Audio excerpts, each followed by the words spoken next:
All right, sounds good. So good morning. I did see that we have about 25 of you joining us online and a good close group here with us in Chicago.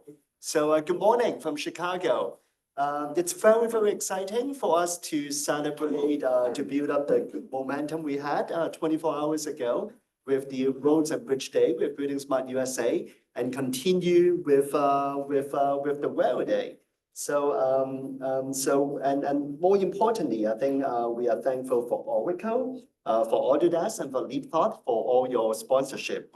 And without Oracle, we would not have such a nice hybrid environment to really feel the warmth and be able to be in this space. So at this point, why don't we welcome Dan Johnson on behalf of Oracle to share with us what Oracle is about. Thanks, Kelvin. I'm not going to take time out of your agenda really today. There's a couple of things. First of all, welcome. Welcome to Oracle. Welcome to this facility. This facility is an innovation lab. It was designed to bridge technology and industry to really bring solutions that our constituents are looking for. And when you look around, although we're not going to go through any particular experiences directly today, that could be, tying technology to technology together. It could be taking drones that are going out and doing research and bringing those back so we have elements of data. It could be how we support and set up first responders. It could be really how we look at things in augmented reality and how we can bring what's going on in another location to the forefront. In essence, submarines that have a breakdown and need a repair, and we're going to work through those things on somewhat of a remote basis.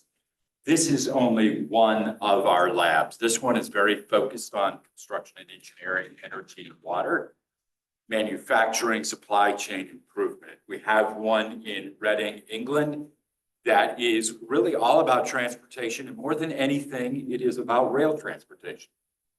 And so when you visit that site, you actually get on a train, go to the site, and then it starts the experience really in terms of what that means from the build parameter to the execution to the repairs to go forward, which is pretty phenomenal. There's a new one being built in Nashville. Nashville was announced as our new world headquarters with facilities. That will be a healthcare one. And then we have another one in Australia. Why do I bring that up? I think it's really important to set the stage from a standpoint that says this isn't about Oracle. It's really about how we interface with our constituents to really bring value, because our focus as a business is to really set the standards in this world of construction area. And we do that in many different facets, but I would kind of go back to the very beginning of Oracle. And I would say in the beginning, our mission was how do we enable people to consume data? Through all of our transformations and everything else, what is it today? How we help people consume data. So the quest really is that we're more data driven. And in terms of benefits, that's the big drive. So for us, we look at one of the examples would be digital twin.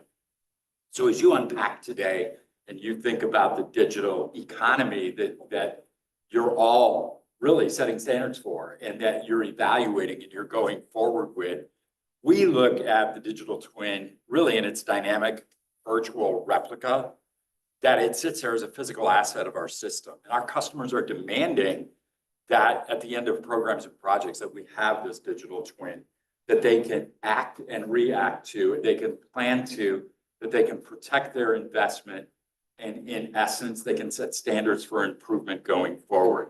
So the power of the digital twin lies in the ability to bridge that gap between a physical and digital realm, enabling real-time tracking, simulation, and optimization of assets.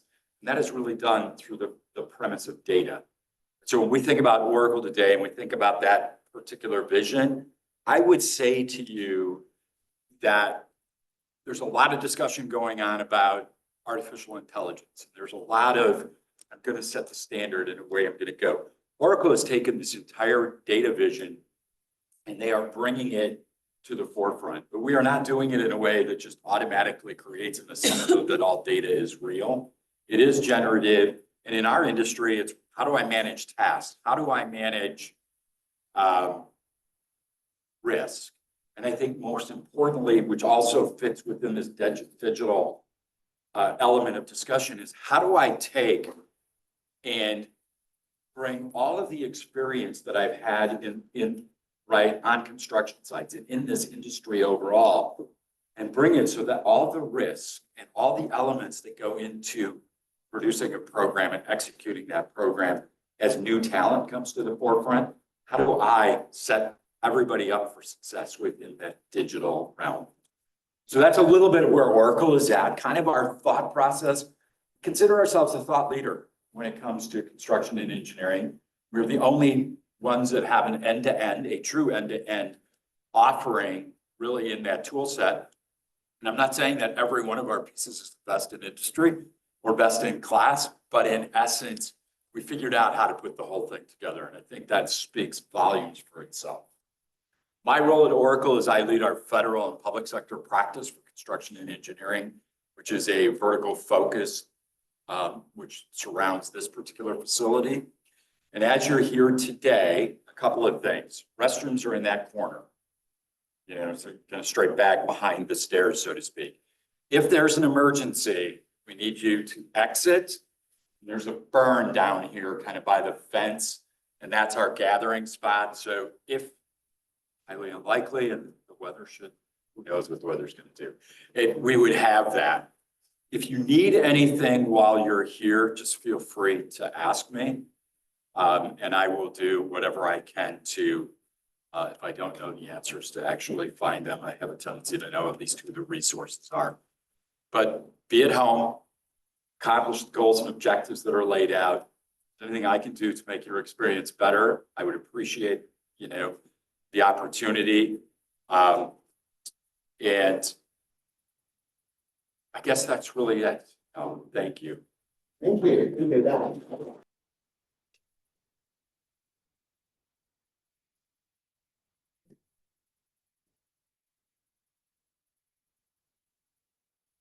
All right. So good morning all. And in this segment, we would like to give a very brief 5-minute buildingSMART International introduction. So buildingSMART International has been around for almost 3 decades. And it's been quite a journey to promote open, neutral, non-profit, international standards that also work with international standards such as ISO, OGC, among others. And today we are with buildingSMART USA, and we are proud to be one of the 3 dozens or so global chapters who together are teaming up on this journey, especially when it comes to, well, there's so much that we can build upon, all the previous investment, development, pain points, and breakthroughs that many of our global counterparts have done. And we are very happy to be building upon their success and see what we can learn, what we can adopt, what we can contribute from here. Over the last 20 years or so, I would say, we have seen that more and more countries and their asset owners are committed in adopting openBIM. Initially, maybe a pilot, maybe a trial, but more and more over time to also start to adopt that as part of a national policy. In some countries, they even update the national law legislation to start to require openBIM as part of any capital projects delivery. I still remember that a year or so ago at the buildingSMART International Summit, the Swiss railway operator, and they are also like ASHTO, which is one of buildingSMART International's principal member. In a casual breakout session during the summit, was actually saying that, committing that even though IFC 4.3 was at that point still under development, going through the final ISO certification, the Swiss railway would be committed in having over 100 of their projects to require the use of IFC and IFC 4.3. So I think that's the level of commitment we are seeing globally. And we are very happy to see this discussion we are going to have today. And then again, we cannot thank all our individuals in this room joining us virtually and all the organizations that you represent enough, because without all these volunteers, without all these members, without all your expertise and leadership, we cannot be doing this without you. So, so again, just want to say thank you. So I think with that, maybe I'll skip the Menti, but I do want to quickly show you what I just mentioned. For example, a year ago, I did serve as part of the buildingSMART International jury to review this project along with two other very strong finalists. This was a well tunnel project in Switzerland, and what caught the jury's attention was that not only was it adopting IFC in its current form, but it was also looking into how to bring the value of openBIM to engage the local governing bodies, to engage the public, to use it as a communication tools with the local. And more importantly, they also identify specific use cases, like some of the signage, some of the signals, some of the equipment that IFC may not have a host of that at that time, but that did not stop them from coming up with 471 object types, 153 property sets to make it work for their projects. So I think that's the mindset that we are very happy to see. Of course, with 1 minute, I'm not going to go through all the other examples, but you can also see in Norway, we also have a similar railway project. And then just a few weeks ago, I had the privilege to be in Denmark and interacted with some of our Chicago friends counterparts in Copenhagen. They may be with the Copenhagen Metro, they may be with the Copenhagen Public Works.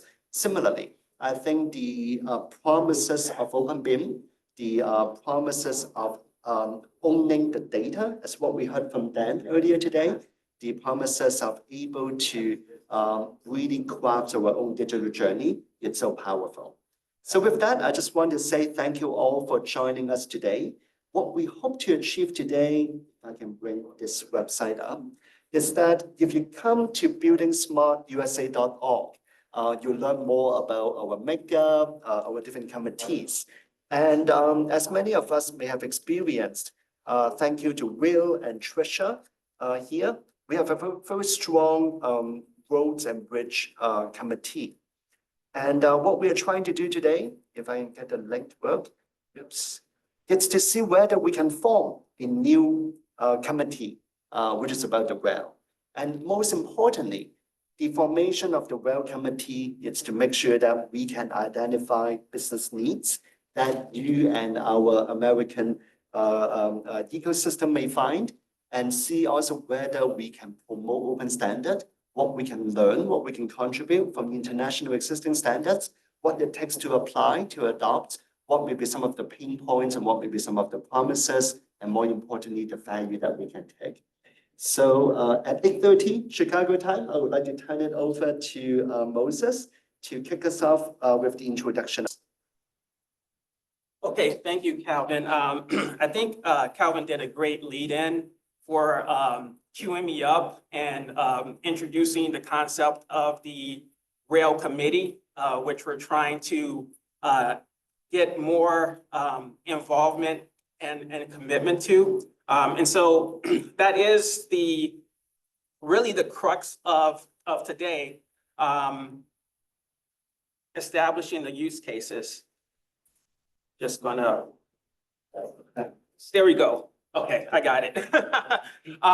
So we kind of did introductions already, but I'll just do them again and go a little bit deeper. I'm from Woolpert, but originally we were Hartrey, and we've been acquired by Woolpert, which is our parent company. And so at Woolpert, I'm a data analytics developer, which is one of my roles. Another role that I have there is to be an advocate for openBIM. And that's my involvement with buildingSMART. I've actually been involved with buildingSMART for a little while now, maybe 10 years, way back in the day when they had things called buildingSMART interest groups. And we used to meet after work at different offices and talk about the value of openBIM. And so now that I do that at Woolpert. So Woolpert is the fastest growing global AEG firm that's architecture, engineering, and geospatial. So we can get a lot of value at using openBIM at the enterprise level. And day one was really a great immersive education in all the ways that you can use BIM in practice and also through data governance. So Woolpert actually has various disciplines. Me personally, I'm in the building sector with a background in architecture and BIM and VDC. And then I, quote unquote, graduated to data analytics. So that being said, with the introductions, this is my slide to cover the agenda for today. So we're now kicking off USA Rail Day. And after I speak, Will Sharp is going to go over highlights of the Roads and Bridges Day, which was really awesome. Some of you were there. Some of you probably attended online. A lot of great, fantastic ideas. The community was excellent. Learned a lot from that. And then in the next part, we're going to have examples from Europe. We're going to have benefits, successes, challenges, and advice from Eivind Pagander Tysnes from Ban Nor. Apologies for my pronunciations.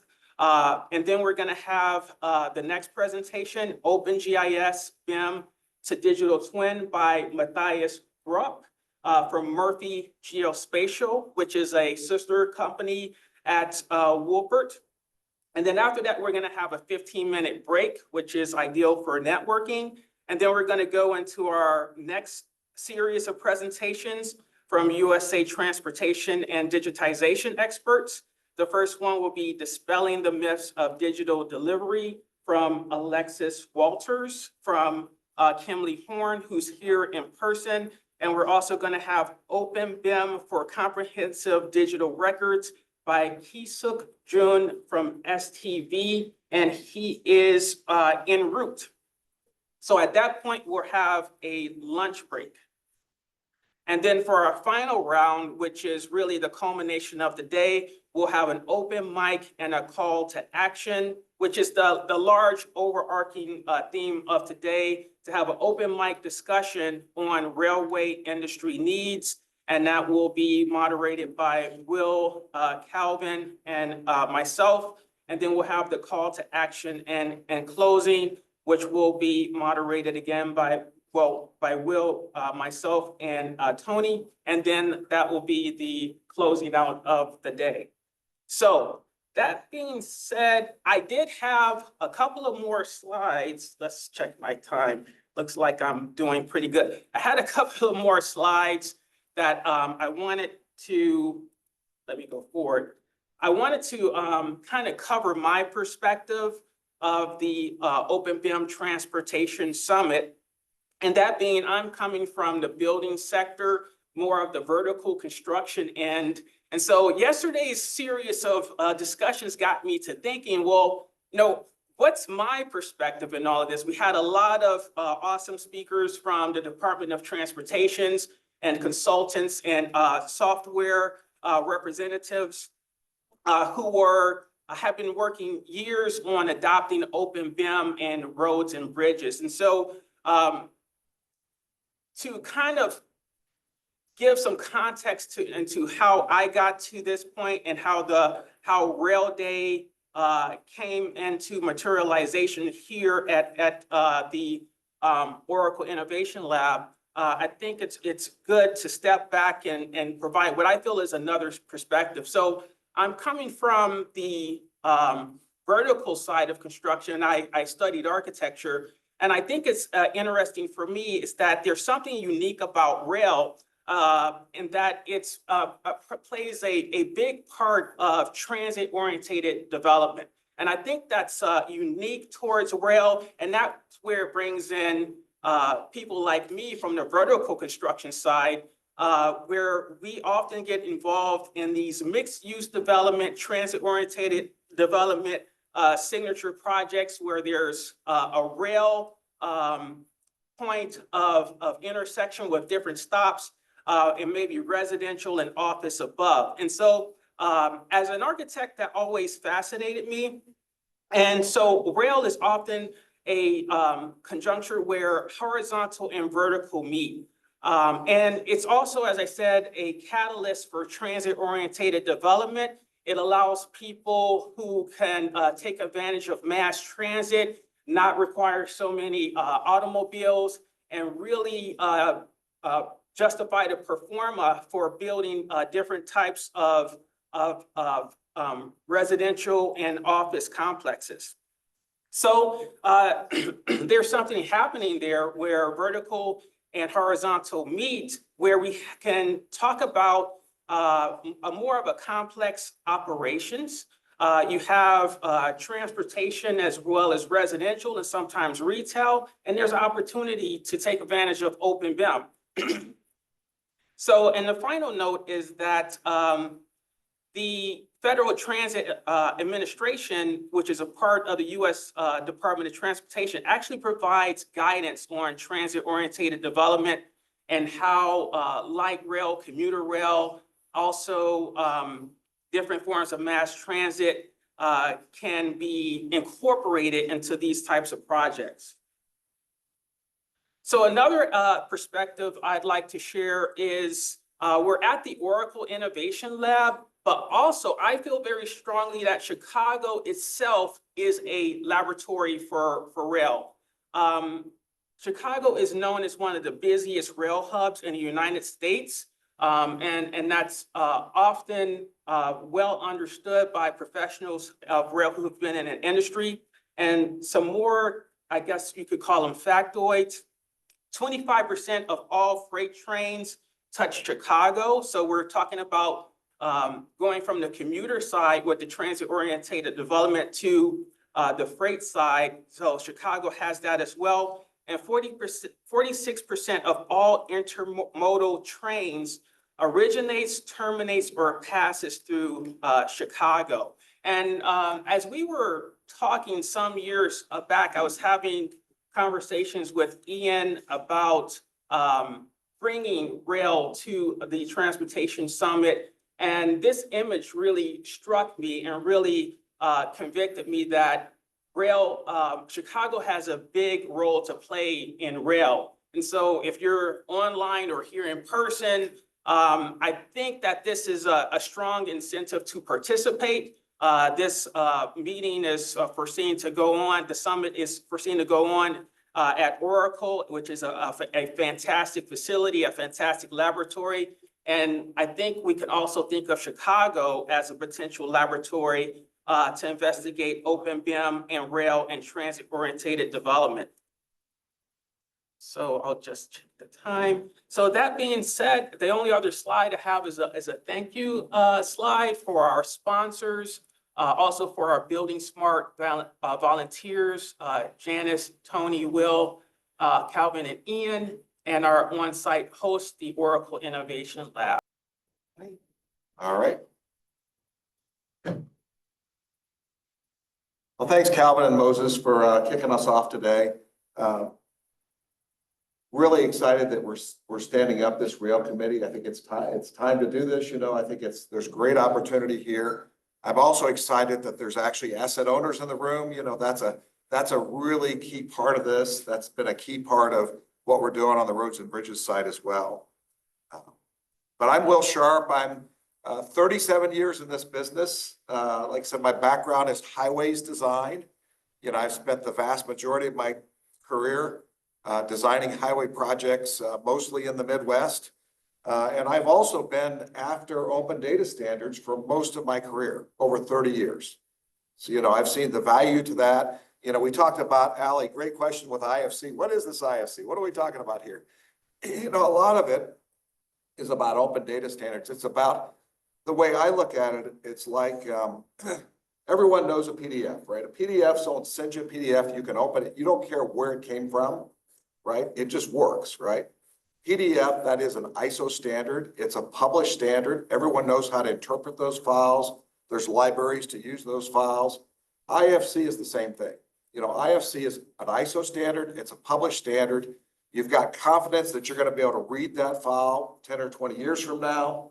You've got, and unlike PDFs though, IFC includes all the geometry, all the attributes, all the data that you need to actually build and maintain these projects. So think of it as like PDF on steroids, but it is an ISO adopted standard format that provides the ability, regardless of the software it came from or going to, it provides that conduit to exchange data. So think of it that way. We call that software agnostic too. You know, it works with a wide variety of software platforms. So I want to talk a little bit about our meeting yesterday. And this is the third year that we've met as a Roads and Bridges group. So like I said, we're just a little ahead of you guys, but no, it was, I was very pleased with this overall meeting. I can tell you a lot of work goes into these, but the way we structured this meeting is we really wanted to get people up to speed. What's going on in Roads and Bridges? You know, some people are new to this, some people have been around with it. So we started off with national updates and really got updates from Federal Highway Administration, you know, what they're doing with openBIM. I know I was really pleased to hear James Gray say that one of their grant programs is called Advanced Digital Construction Management Systems, ADCMS. He said open standards is really a key to getting funded with that program. You know, Federal Highway sees the benefits of open standards and really are putting more focus at the national level with open standards, you know, that we all can use. So Federal Highway kicked us off. There's also several AASHTO committees. AASHTO is basically the combination of all the state DOTs, the state departments of transportation. There's several key committees at AASHTO that's working on this. One of those is called JSTAN, the Joint Committee on Data Standardization. The role of that committee is to help implement IFC throughout AASHTO. And this is just not design. This is design, construction, bridges, asset management, O&M. We also heard from the AASHTO Joint Technical Committee on Electronic Engineering Standards. This is another group. I've been involved with that group 7 years. I know John Wilkerson, the group's been involved just as long as I have. But that's been a group that's really driven a lot of the changes with AASHTO, with open standards and BIM. There's also several major pooled fund projects. I'll talk about those in a minute that are going on. And then we got an update from Roger Grant with NIBS. You know, NIBS plays a critical role in this as well. NIBS, the National Institute of Building Sciences, they have been very helpful in developing. They really come at this from the vertical side, but things like BIM execution plans and, you know, how do we actually implement BIM in our organizations? And then I gave an update with some of the activities with the Transportation Research Board.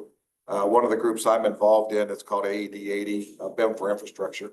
But at the national side, there is a lot going on. You know, there's a lot going on, and what I was pleased and kind of reflecting on the day, there's a lot of consensus. There's a lot of people are in agreement with where we're going and what we're trying to accomplish. And I think that came through with the national updates.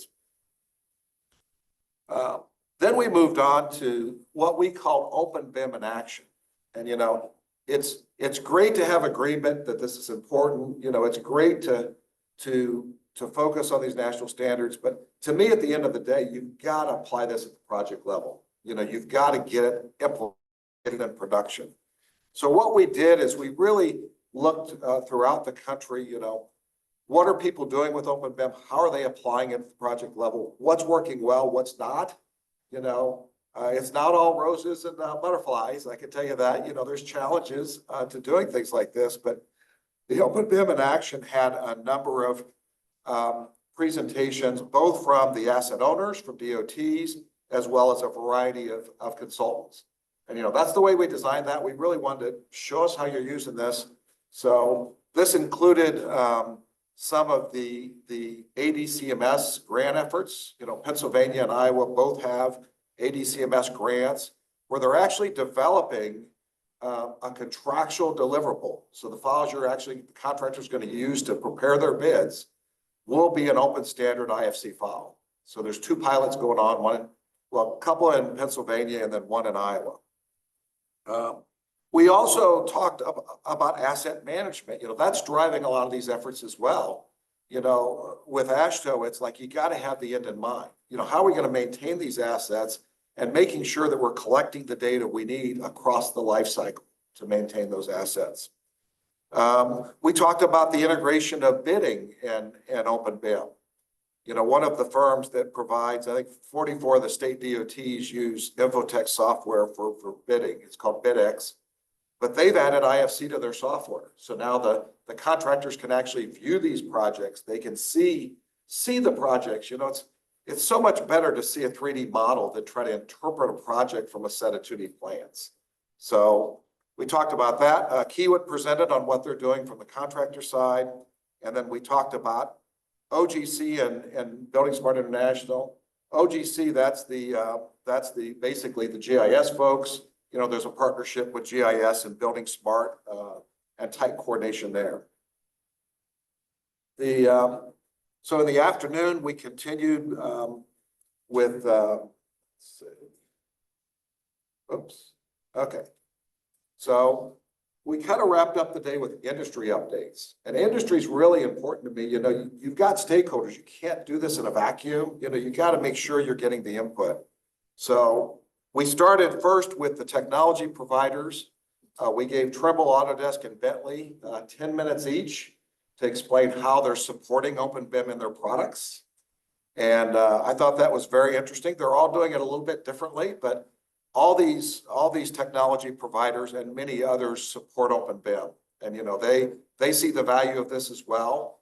And they actually walk through demonstrations with their software. So we went through that. We also heard from the national industry groups for roads and bridges. So AGC, the Associated General Contractors, ARPTAS, the American Road Transportation Builders Association, and ACEC, that's the American Council of Engineering Companies, that's the consultants. So we actually had folks from all 3 of those groups at the national level. Where are you guys at with openBIM? What do you see? So we had those updates. Calvin gave us a great update on what's going on with buildingSMART International. And then we just wrapped it up on how to get involved.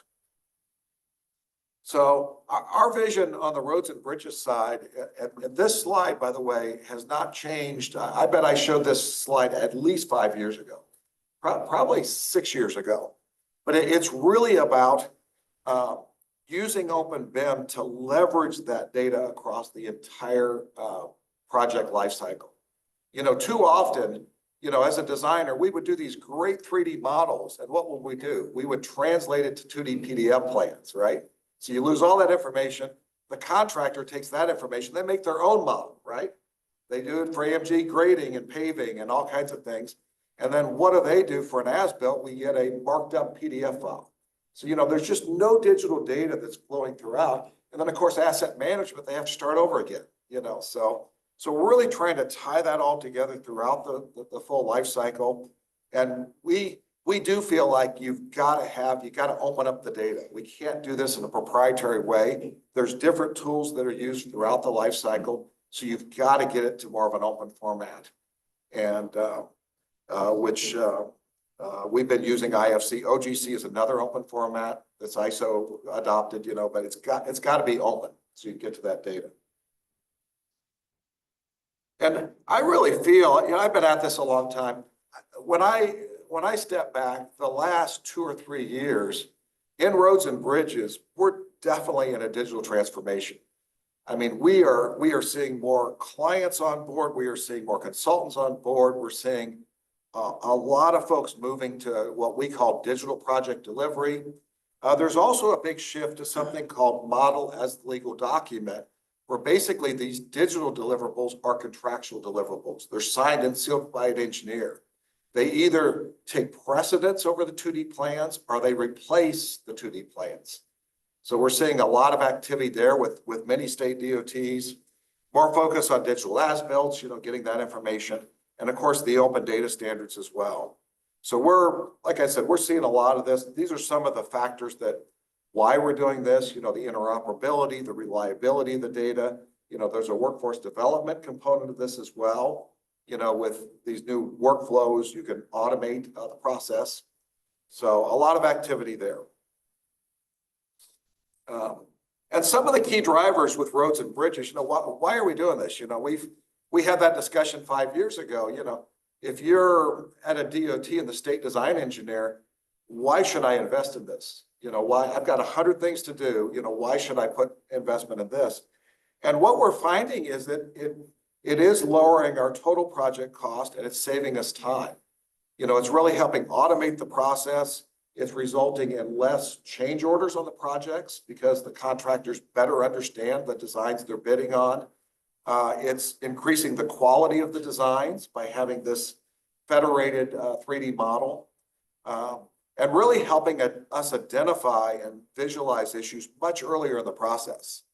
I've been on a project where I've done an urban interstate reconstruction, 1,000-page plan. I give it to my client. What do you think of my design? It's like, it's almost impossible to take those plans and reconstruct that in your head. We can just see so much more with a 3D model that can easily be viewed and checked. We call that a 3D first type approach. So I wanted to walk you a little bit through the history on this too, because we've been at this for a while. 2017 is when they created one of these large transportation pooled funds. These are the way these work. It's an AASHTO mechanism they have. If there's issues that are of like national significance, they have a way where all the state DOTs can pitch in funding to provide, more higher level national stuff. So with this one, the BIM for Bridges and Structures, there's 24 state DOTs, so almost half pitched in funding with Federal Highway to say, we're going to develop an open data standard for bridges to go from design to construction.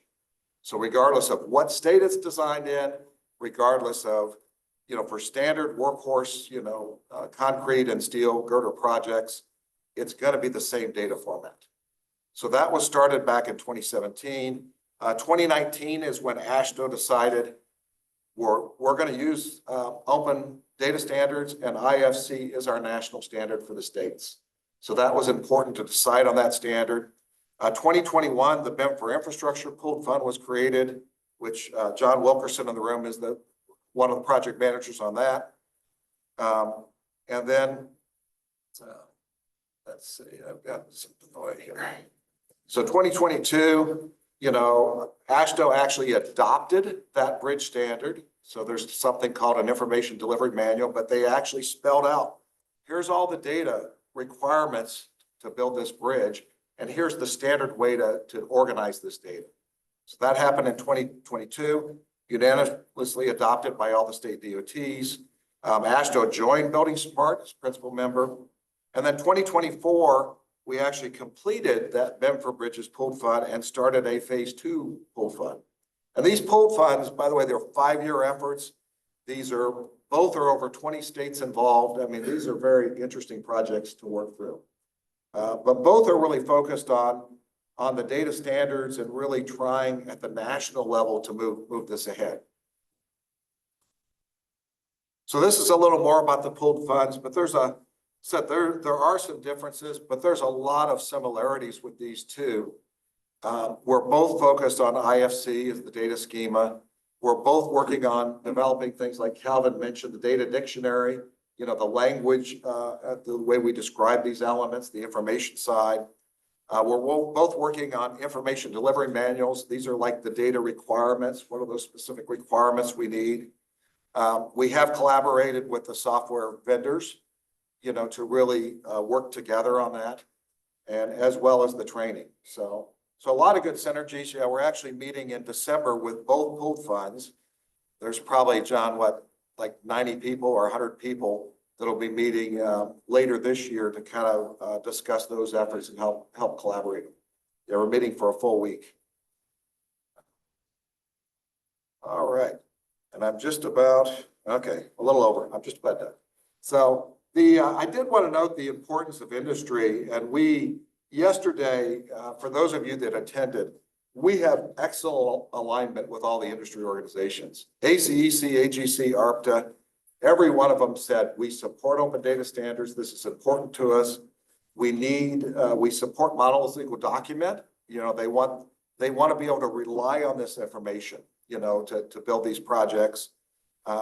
So I was really pleased, you know, they all went through, two of them have policy statements.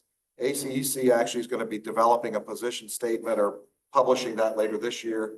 But all three are very much in sync with where AASHTO's going and where we're going with open data standards, which is great news. I mean, that took several years to accomplish, but great news there. And then I'm just seeing a lot of momentum. Like I said, I've been doing this a long time, but I am seeing excellent alignment between AASHTO, between Federal Highway, between the pooled fund efforts, between the industry folks, really on developing these national standards and really automating the process. So my last slide, guys, sorry, I went a few minutes over, but I did kind of take a step back, you know, with our journey with roads and bridges, you know, what are the key factors, you know, because we've been at this since at least 2017, right? So kind of what were the keys here? With roads and bridges, number one, it's asset owner driven. And I think that's very important. You know, the DOTs are driving this. They're the ones who said, we need open data standards. You know, we want this. Because I can tell you as an asset owner, if you guys talk, we all listen, right? So that's been great with the DOTs as they've been very clear on their goals and their focus.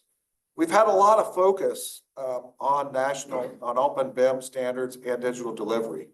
So there's been presentations at national conferences, at regional conferences. There's a lot of shared vision with that. A lot of the states have very similar visions with their digital delivery plans. So there's been good synergy there to move to more of these digital workflows, you know, through their organizations. Leveraging those digital workflows throughout the life cycle. There's been a lot of effort on that. You know, a lot of input from the asset management folks. What data do you need? How can we capture that design? How can we carry it on through? What do the contractors need? You know, not only for digital construction, but also for bidding. How can we make their life easier to prepare the bids?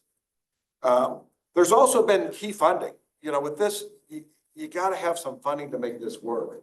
So these national transportation pooled fund efforts, there's also a number of grant programs with FHWA that have been very helpful to fund these initiatives. And you can't undersell change management. You know, this is tough, you know, for an agency to change, for all of us to change. This is tough. So that's been a key focus area as well, as how do we implement that change management. We're also very specific of our use cases. You know, you can't boil the ocean. You need to think about what's most important to me, focus on that use case, get that done. You know, in roads and bridges, it's been design to construction. That is the number one use case that we're really trying to figure out. But we have a wide variety of use cases that after that's done, we'll move on to, you know, like construction asset management, for example. Pilot projects, very, very important. You know, you got to test this stuff out. It's not going to be perfect. You know, you revise and improve as you go. The industry stakeholder engagement and alignment, I think, has been critical. And then the last one, the technology provider alignment. The technology providers, like I said, they have been very supportive of this. They came to our event yesterday. Alex, appreciate you presenting from the Bentley side. And you know, it's been great to see that alignment where, you know, I think by providing the clear information requirements, the clear standards, that gives the technology providers what they need to get it into their software. So that's what I had today. Sorry, I went a couple minutes over, but I don't know, any quick questions before we? Any questions in the room? I think I saw some active chats online, but we'll turn it over there. Please. Question, so for the IFC standard and these efforts with bridges and roadways, is the effort only limited to data compatibility, or is plan presentation also within the effort of standardization? Yeah, it's not with plan presentation. What we're trying to move to is the JTCS, the Joint Technical Committee on Electronic Engineering Standards. Their vision is eventually we will be planless. you know, that the digital information will be, almost entirely replace the plans. So that's been the focus is more getting the information in a digital format that those downstream consumers can use and trying to, because the plan format, that's the challenge we have today. Every state does it different. You know, it's the same basic information, but every state DOT, it's a little bit different, right, on how they do their roadway plan. Spaces and custom everything. Exactly. And we're trying to get away from that because, you know, is that really providing us better constructability? Is that providing the owner value? You know, we're just making the plans look like they did, you know, 30 years ago, right? So yeah, the focus has really been on the information and trying to get the information in a digital format that those downstream users can ingest. Well, I would say the tools today, you know, if you're talking about plan presentation, a lot of it comes down to labeling and line work. Everything's model driven, it's model first, and then you generate whatever the output is of the transition. The way the plans look doesn't really necessarily matter as much as long as the information is there, right? So if you start with the information, the model, data rich environment, presentation is a big of an issue, the transition period. More importantly, that's data.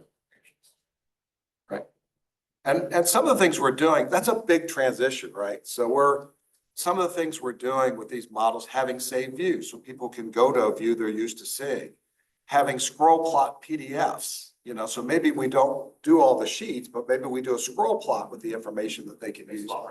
Right. So we're trying to have kind of steps to get them there to full digital, but we know that's going to take time and effort to do that. So, but you're absolutely right, John. It's about the information, and we're trying to focus less on the finer presentations, the leader lines and the, you know, some of that stuff, just get it more in a digital format. So, but any other questions?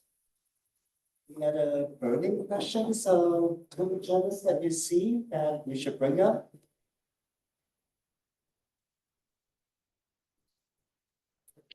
I think we have some questions that that can be part of the general conversation. For now, maybe we'll move to the next presenter.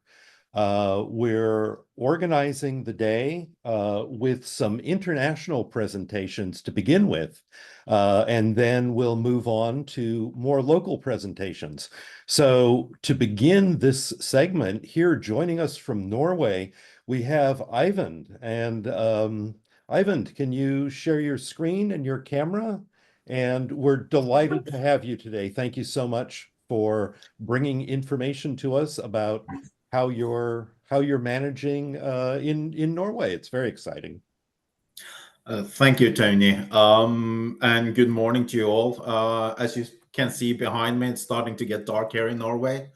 It's already 4 o'clock in the afternoon here. I saw one of the questions online. I will actually answer that during the presentation. So Nicholas, you will have an answer before I'm finished here today. So I will talk about the benefits, successes, challenge, and advice for use of openBIM. And I will go through that by the use of standards, integrations, and solutions, and have a very sound advice at the end as well. So show a little bit about me. I have a broad background as a former carpenter, civil engineer, and master's in railway technology. I'm also VDC certified from Stanford. Besides working as my main job is the discipline manager for BIM in Bane NOR, which is the Norwegian railway infrastructure owner and operator. I'm also the chair of the railway domain in buildingSMART International, and it's more in that capacity I'm here today for you. But of course, I will use examples from Norway as well and Bane NOR. So just short, Bane NOR's missions, we are supplying the services for tracks, power supply, traffic management, timetabling, stabling of trains, freight terminals, customer and traffic information stations, and different workshops for maintaining the trains in Norway. So all of the Norwegian railway is a national railway owned by the government.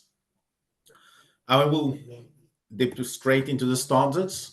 I will start with probably the one that is the most common known, and that's the ISO 16739-1, which is the IFC standard. And as of April of this year, or March of this year, actually, IFC 4.3 was published. And IFC 4.3 is the first version who have enough entities for the infrastructure domain. So both railways, roads, and bridges. And to answer your question, as an example, Nicholas, yes, there is a property for sleeper type. And I will share a link later directly to this property in buildingSMART data dictionary. So we have properties for most common object for railway, especially for track. There are some missing when it comes to signaling, if I'm not wrong, and telecommunication, but most of it should be able to define either by using a predefined type under an entity or by using a user-defined type. When we're talking about BIM standards and we're talking about the openBIM, the use of ISO 19650 series is also of importance. It's talking about the information management, and from an asset owner's perspective, using that, having those requirements, making the requirements standardized the way you're working will help. And then Will talked about AASHTO. AASHTO published last year an IDEM, an information delivery manual for bridges. I see nothing wrong to see if that can be used for railways as well in the US. Instead of starting from scratch, look at what they have done and see if you can build on that, or if you even have to build something new.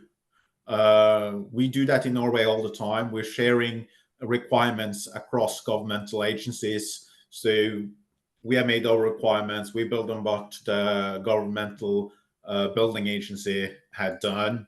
And the power supplies governmental agency use what we have done as well. So we try to build on the same and use the same. So instead of everybody defining different things, and inside of the railway domain, we have just started a project to look at railway stations, both small and large. China, for example, builds a railway station where the terminal is as big as a medium-sized airport terminal. So we're looking into that as well. The result there will be published in buildingSMART data dictionary. If you don't have the properties, you have ISO 23386 that talks about the governance of properties. So you can use that to have a proper life cycle chain of the property when you define it and everything. That means you can use data templates, because ISO 23386 it's directly connected to ISO 23387, so you can use them together. But we don't, when we're talking about BIM, when we're talking about railways, we can't forget the GIS standards. So this standard is from ISO TC 211. It's important. Those standards, we will have a connection point between BIM and GIS, and we see that in Bane NOR, the BIM and Geomatics departments, we're the same department. We work more and more together, and we are bridging the gap on a monthly basis, more or less. And then the last standards I will mention here today is just a newly released standard, ISO 7817, level of information need. Part 1 was published this year. Parts 2 and 3 are finalizing, as I think it's for commenting now towards at the national standards organizations. This builds on a European standard that was developed a couple of years back. But this standard defines who needs the information, which actor needs the information, what information you need. Is it alphanumerical? Is it geometric? How do you want it, and for what use? So you define actually if you want to use that information for for area development plans and those kind of stuff, things. Very practical to define the requirements, and you can build the level of information need based on the information delivery manuals you make. I'm not sure if this was shown yesterday, but you'll see it probably not the last time either. The buildingSMART standards and services. So to require, you can, if you have the requirements in the buildingSMART data dictionary, so IFC 4.3 is published now in the BSDD, you can make a information delivery specification, which is a machine readable file and specification that can build on a data dictionary, and that will be your machine readable requirements that you can give to, as an asset owner, you can give that to the contractor, to designer, and they will have to fulfill the IDS requirement to be able to deliver to you, because if they haven't delivered according to the IDS file, they haven't delivered the information you need and require. The buildingSMART has a validation service, so you can validate the IFC files that the contractor designer delivers, or if an asset owner you have an IFC file you need to send to another party, the state DOT, the county municipality, and others, or between companies. If the highway, if there's building a highway bridge over the railway, you might need to see that so you know where it is. And then you have the BCF to communicate and collaborate between all parties. And one thing that just came last year, I wish it was a little bit earlier because of something I will show a little later, the openCDE, which helps you share between CDE solutions. So if you're using AutoX Constructions Cloud and they have the openCDE, you can put it directly into, you can connect it directly to Solibri. If you use Solibri to check your IFC or to do information takeoff, if the contractor is using Catanza Hub, they can just import directly by using the openCDE APIs instead of sending the files and sharing the files. Less people will need access to different solutions. And then development. How are standards developed? Standards are developed by the community, either in buildingSMART or national standardization committees inside the National Standardization Organization, or for BIM inside ISO TC59 subcommittee 13 BIM standardization. Those are the three places to be involved.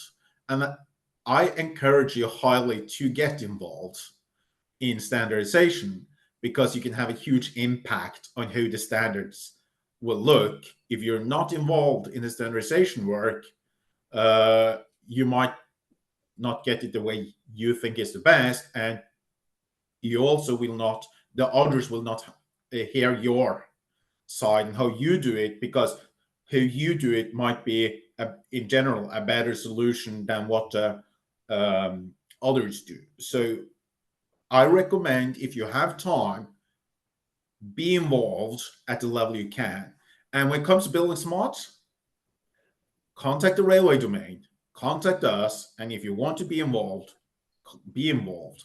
The railway committee, send an email to Richard Kelly, say you want to be more involved in the railway domain, and we will happily talk about that as well. I have seen no problem with that as well. Then a little bit about information requirements, and an IDM is human readable. And if you make information requirements for your inside your company, like Astra has done for bridges, you have the same naming all the time. An experience from us is always use plain language first. Use the common discipline language you use inside your discipline before you convert to the formats. Because when you have done that, then data specialist can converge or map to IFC, GML, and other standards you need. In Bonanur, we have mapped, as of now, everything to IFC. The plan is to map it to the surveying authorities standards for maps, so that we can deliver more like so we can more or less set up mappings inside our software solution, so we can convert the IFC file to the correct file format and deliver as-built maps as soon as we're done with a project. And use the standards. Use the properties inside the IFC schema before you make your own properties, because it's a greater chance that there's support inside a software solution if it's already inside the standards. And use data dictionaries. There's one thing we regret when we made a requirement in Bonanur is that we didn't use a data dictionary from the start. The problem was when we started this, data dictionary was still a little bit too soon. Had we started a couple 2 to 3 years later, I guess, we probably gone straight to use a data dictionary instead. We see that now that will be a huge benefit. So when we update from our version 1.x to version 2.x, we will publish it in a data dictionary and make it available in buildingSMART data dictionary as well. And then when you have made all those human readable requirements, you make the machine readable. So use the standards. There are support in a lot of softwares, and an IDS will give you alphanumerical information. If I'm not wrong, the pictures on the right here and the picture here are from the same information set as well. So the XML file or IDS file you see here are taken from the same requirement database that we used here. And for solutions, I mentioned it, use the OpenCDE API. If your solution has that, that's the best, because you don't need to have access to all, easier for access. You can have your solution with the OpenCDE, you can connect to the contractors, designers, and easier to collaborate. And also, I would recommend use integrations. Have the possibility in your solution to have integrations. And I'll come with an example of integration, and that's from Bonanur. We required earlier this year Novorender as our BIM solution, both for project information models and asset information models. So contractors, they will. Can you see my pointer now? Yes, we can. Yes, we Nice can. red pointer. Wonderful. So we required this solution as our project information model and asset information model earlier this year. So from now on, our contractors will work in their own solutions. And in Europe, we have legislation that makes it impossible for me as a public and governmental owner to tell the designers and the contractors which softwares they can use. They can choose whatever they want, but we say no, that you work there, you work for your design and construction there, but all collaboration with Bonanur will happen here. And then inside Bonanur, we have an IT department that put up an integration platform. So Novorender will be directly integrated through this with our project collaboration platform. So everything with change orders, document management, risk management, everything happens here. But we have an integration so that the information can be sent from Novorender to the project collaboration. The same with our asset management tool, which is Maximo from IBM. Send it to and from the systems and other systems when that need arise. That means that all of these systems have one point of contact in Bonanur and not direct contact. And for us, it's a game changer. It's a lot easier to get better data quality. We get better information flow, and most likely less hiccups. So think about integration when you're starting to digitalize as well. Most likely one solution will not fit for everything. That's something we see here in Norway and see inside Bane NOR. There's not possible for us to have one solution to do everything. I mentioned it earlier today. Get involved in standardization, either through buildingSMART USA, buildingSMART International, national standardization committees, or others. And at the end, thank you for your time. The way. Very good. Thank you very much. So as I already mentioned, so I will give you some examples. Yeah, from my background, so I come from Germany, studied in Germany, in Dresden, lived for a good while in Ireland, so got a view of the world from Ireland, probably a little bit an American view as well from there, and then moved to the UK and worked in the UK on really large major infrastructure projects, and we will see some examples from that. So I will give a little quick intro of the company, just that you know our background and what we do. And then yeah, more or less so show you out the difference really to the design. So we are the guys who collect the data and not the designers. And then show you some examples from projects and go a little bit into the detail there. So this is just 2 slides on the company. So because so I'm the director for the monitoring actually division of the company, not actually the BIM division. So I'm not the one who necessarily every day works with IFC or BIM, but we see now monitoring comes more and more together, you know, with BIM into digital twin, and we see that actually now taking off kind of everywhere. And so you can see the services we provide is so, yeah, with Woolpert now together, so we can go from space to the aircraft, to fixed wing, to helicopter, to drones, to mobile mapping, to land surveying, underground radar, GPR, ground penetrating radar surveys, then subsurface investigations, and so on. So we do everything geospatial, you can say.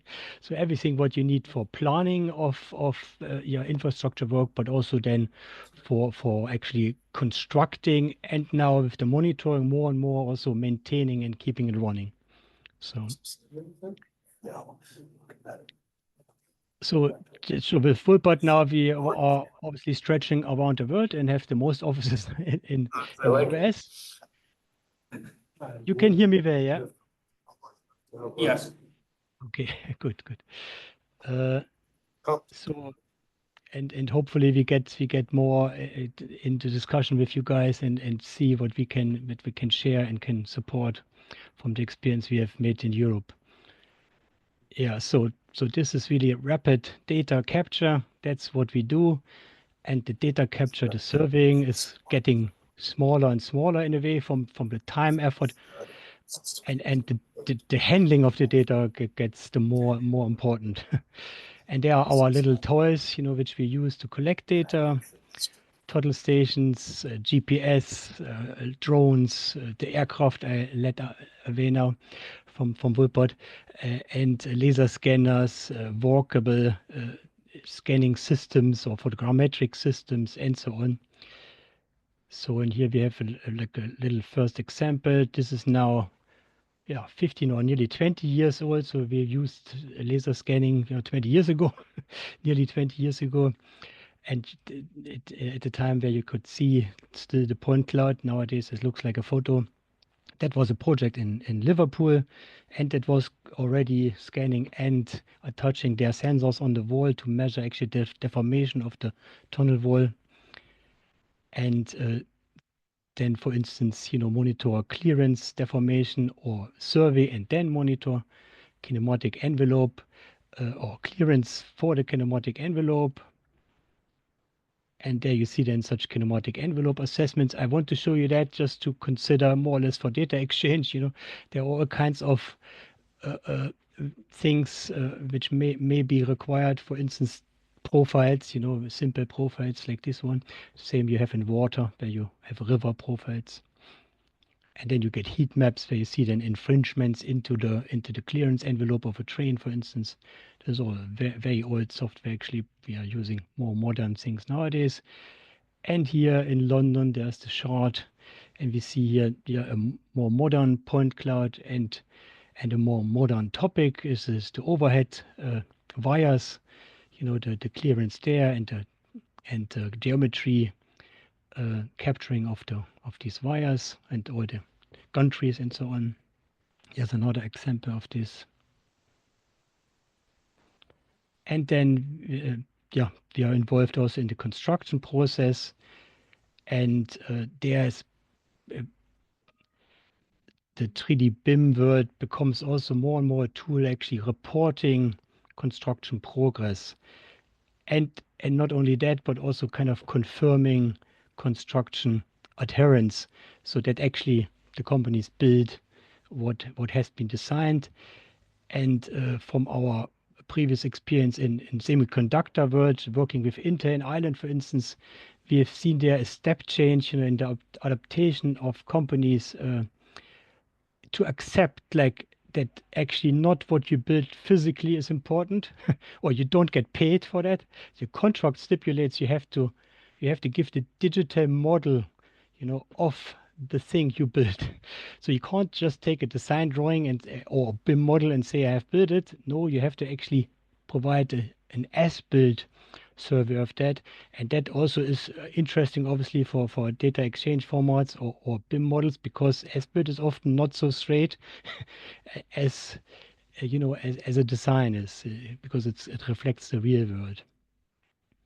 And here we see, for instance, such an example where we also then using radar and mobile scanning for capturing roads and the underground utilities in them, and then we can model this and provide this as an as-built model, and this also has to be exchanged then. So that's what we do, the capturing, and then we come to some outputs. So here we see the laser point cloud and line extraction, and here then in more details, and there, when you look at this, you see, so you're getting then whoops, I need to go back, in the deeper detail, with all the different parts there.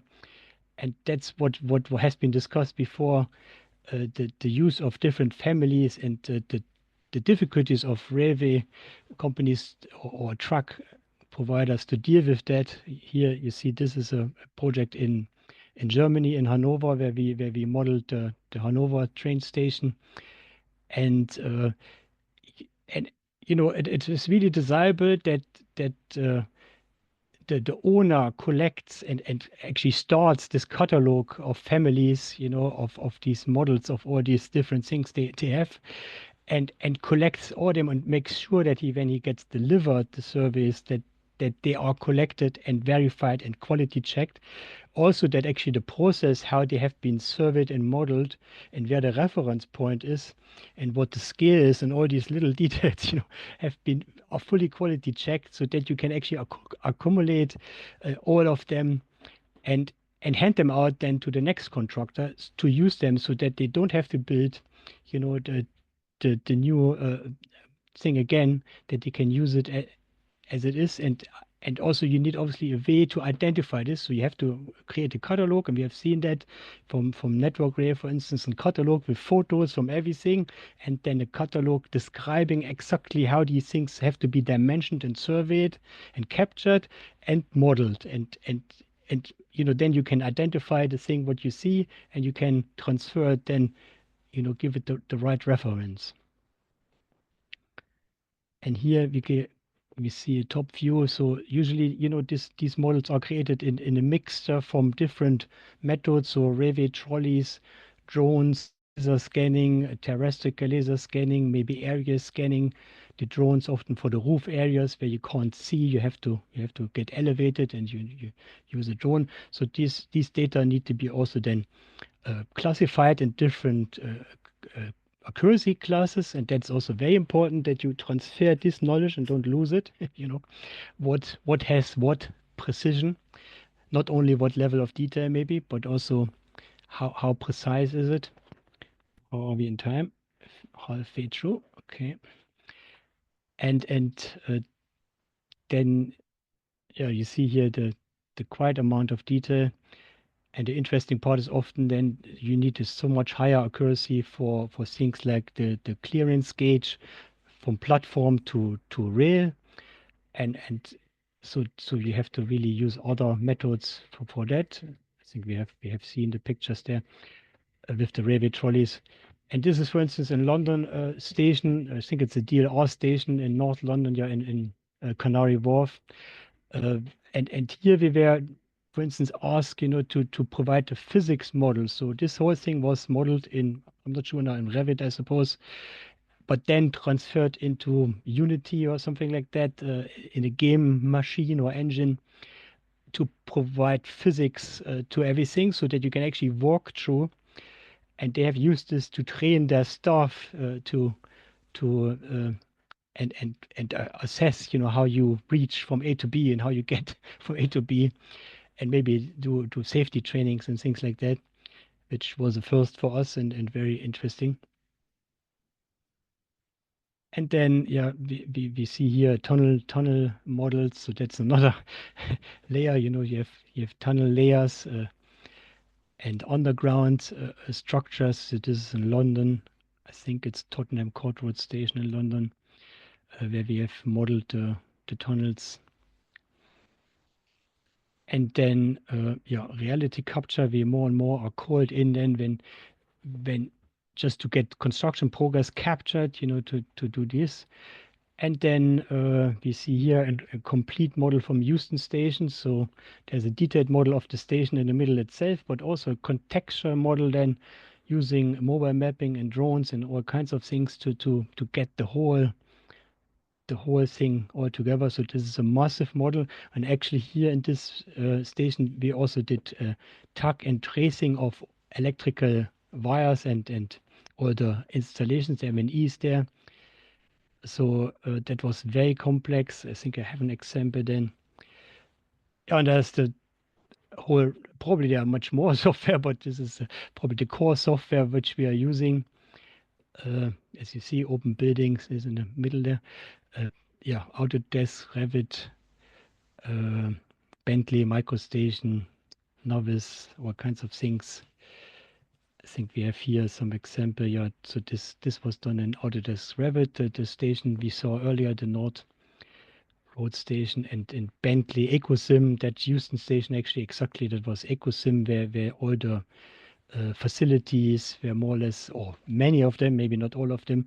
And when you do that, then it gets really interesting because you get depth of data, which you don't have to deal with the geometry itself, because you have to attach then all the metadata about, what cables are this and what power is going to them and so on. So 10 minutes left. So and now we come, I think, to the digital twin world.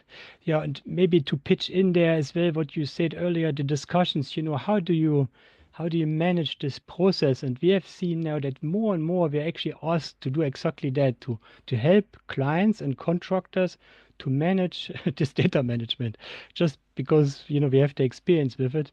So what do you need to take care, and you start often, I mean, everything is usually geo-referenced, so you start with a control, with a grid system.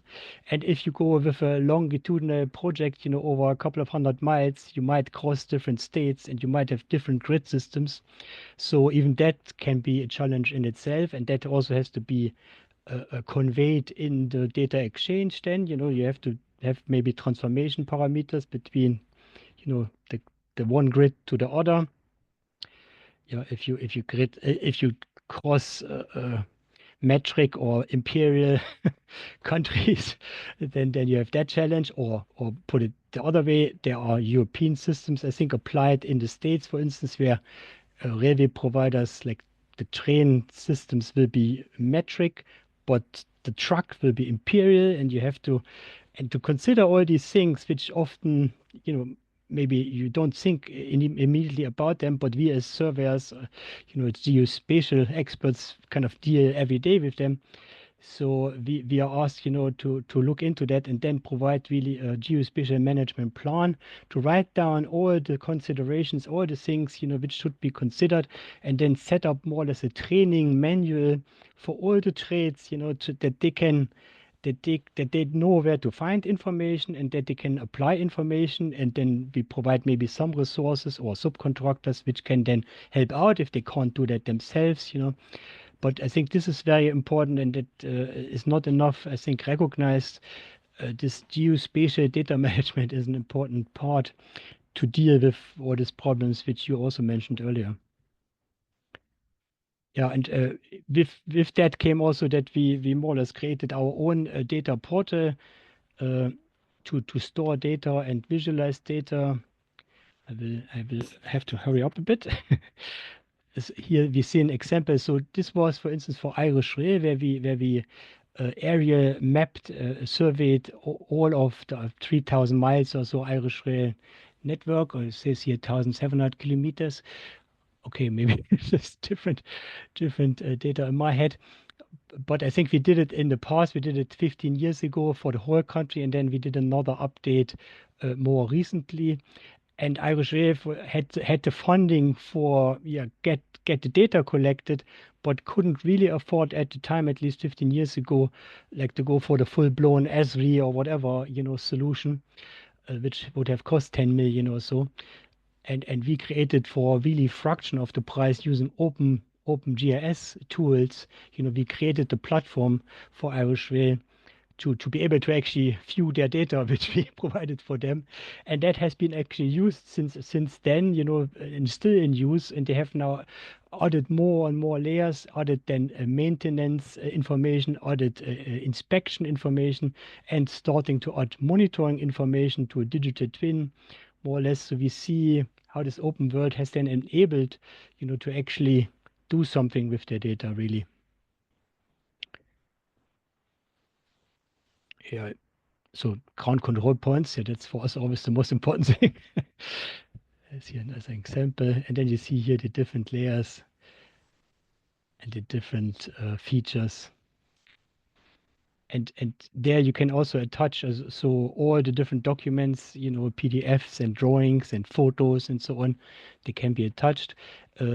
Just seeing this slope or this embankment, there is also a feature in the software where it automatically calculates the angles of the slope and highlights them in kind of criticality coloring, so that Irish Rail is able to say, where are my steep slopes? Is there a lot of rain nearby expected, and do I need to look out for this area? And this was really done all in the OpenGIS world. Yeah. And then on our portal, we can then also add camera data, 360-degree data, and provide this to the client, or also building managed, so original BIM data, really, point clouds and utilities, so everything together. And now we have 5 minutes left, so we are going now into the digital twin world. So this is not a rail project. It is a rail project, but what we see there is obviously a motorway and highway. It's the M6. I actually just drove over it there from Birmingham or into Birmingham. It's 2 kilometers long. A very typical structure also in the States, I think, from the 60s, with the usual problems, the corrosion inside and so. So the challenge here is that they are building a high-speed rail underneath that viaduct, a tunnel or 2 tunnels actually going more or less perpendicular underneath, or actually in a shallow cut angle underneath this. And they were very concerned. So we were asked to provide a digital twin of this bridge for the road authority, because as the railway company, they had to protect more or less this road feature. So we installed sensors on the bridge bearings, for instance, lots of sensors. I think 2,500 sensors. I think we have a picture then with all of them on a map. So tilt sensors on beams, strain gauges on the concrete beams to see the strain in case the pillars would sink in when the tunnel is built underneath. Then you could see tilting maybe, and you could see also the strain and then see the danger if the strain exceeds certain limits where the concrete could break. So, and then we have automatic throttle stations, optical systems which survey three-dimensional coordinates all along. And I think I have a picture here. There you see more or less the whole set of in our digital twin system there. You see all the reflectors and all the sensors, and you see the status of them, and they will change, and you can click on them. It's interactive, so you can click and get timelines then and see what's going on there. And so the traffic could be halted and stopped if there would be something critical going on. I don't want to jinx it because the TBM is just passing underneath actually. I mean, the first is already gone, the second is coming. So we are in a highly critical phase there, and you can see then also. So this is also, it's not a picture; it's really on the platform, on the web platform. It's interactive, so you can click down on each of the sections, and you can see all the sensors there, and you can see the performance and the status of them, and you can investigate if there is anything going into the orange or red color, what's going on. And there you see then such timelines, where you see the thermal effect over the days, and then you see actually the data effect. That's also something where you have to isolate the peaks. It's not straightforward. What is actually the top peak and what? So you need data analytics software and to look into that. And just here for the digital twin definition, as a conclusion, really, we really want a loop, a feedback loop really between the physical space and the virtual space. So we want to very, very near time and near real time, get information from the object. That doesn't necessarily need to be a BIM model. It could be a GIS or even just a point, a coordinate. And we want to be able to actually action something in the real world then as well from our analytics. So if certain limits are exceeded, we want to be able to stop trains or stop cars. And so what do we have here in the conclusions? Yeah, the similarity for implementing GIS. So just I want to say that all the questions you bring up there, I want to always refer, look back 20, 30 years ago when we introduced GIS. So more or less we went through all this before. So how do we exchange data, the updating, the quality of the data, the coordinate systems. So there actually are lessons learned which should be referred to. Ecosystems or integrated platforms. So often you will have to deal with a multitude of different systems which need to be integrated. I'm coming to an end in a couple of minutes, yeah.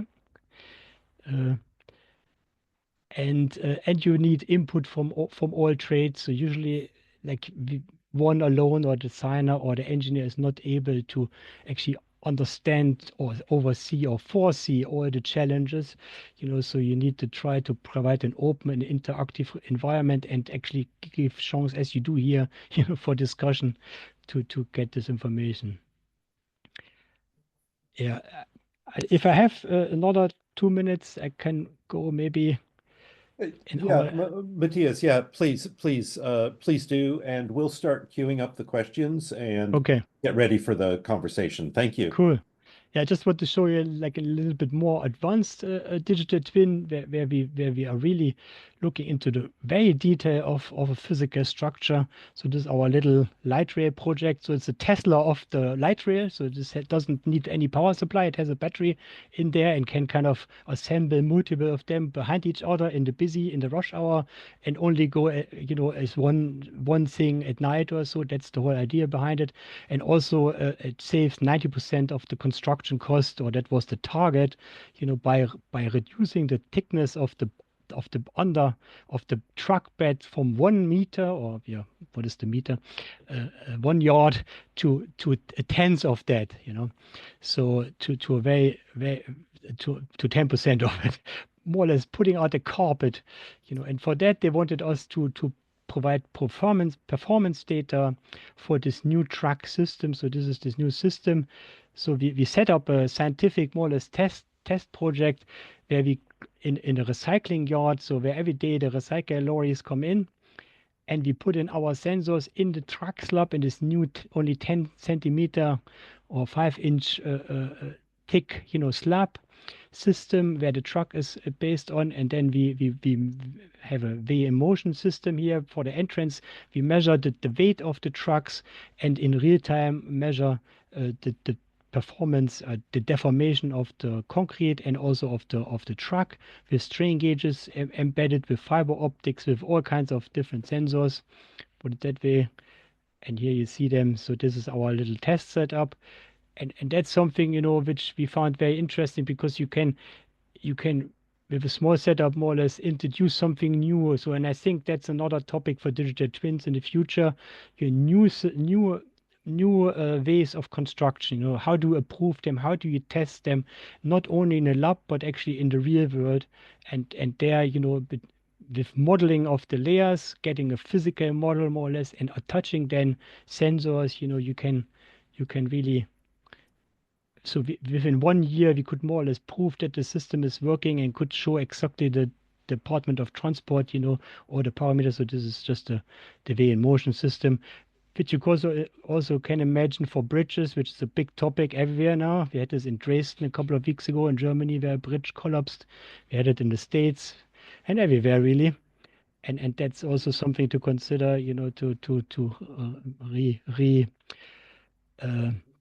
reroute, transport for these problems, and measure maybe the weight if they are or are not allowed. And there you see then the data output. So the differences here is where that we measure with very high resolution. So we 50 hertz, we measure because we want to capture the wheels going over, each single wheel going over this test bed, and we have then correlating the signal with the weight, and can then come to our conclusion. And here you see just a couple of sensors installations there, and then this system.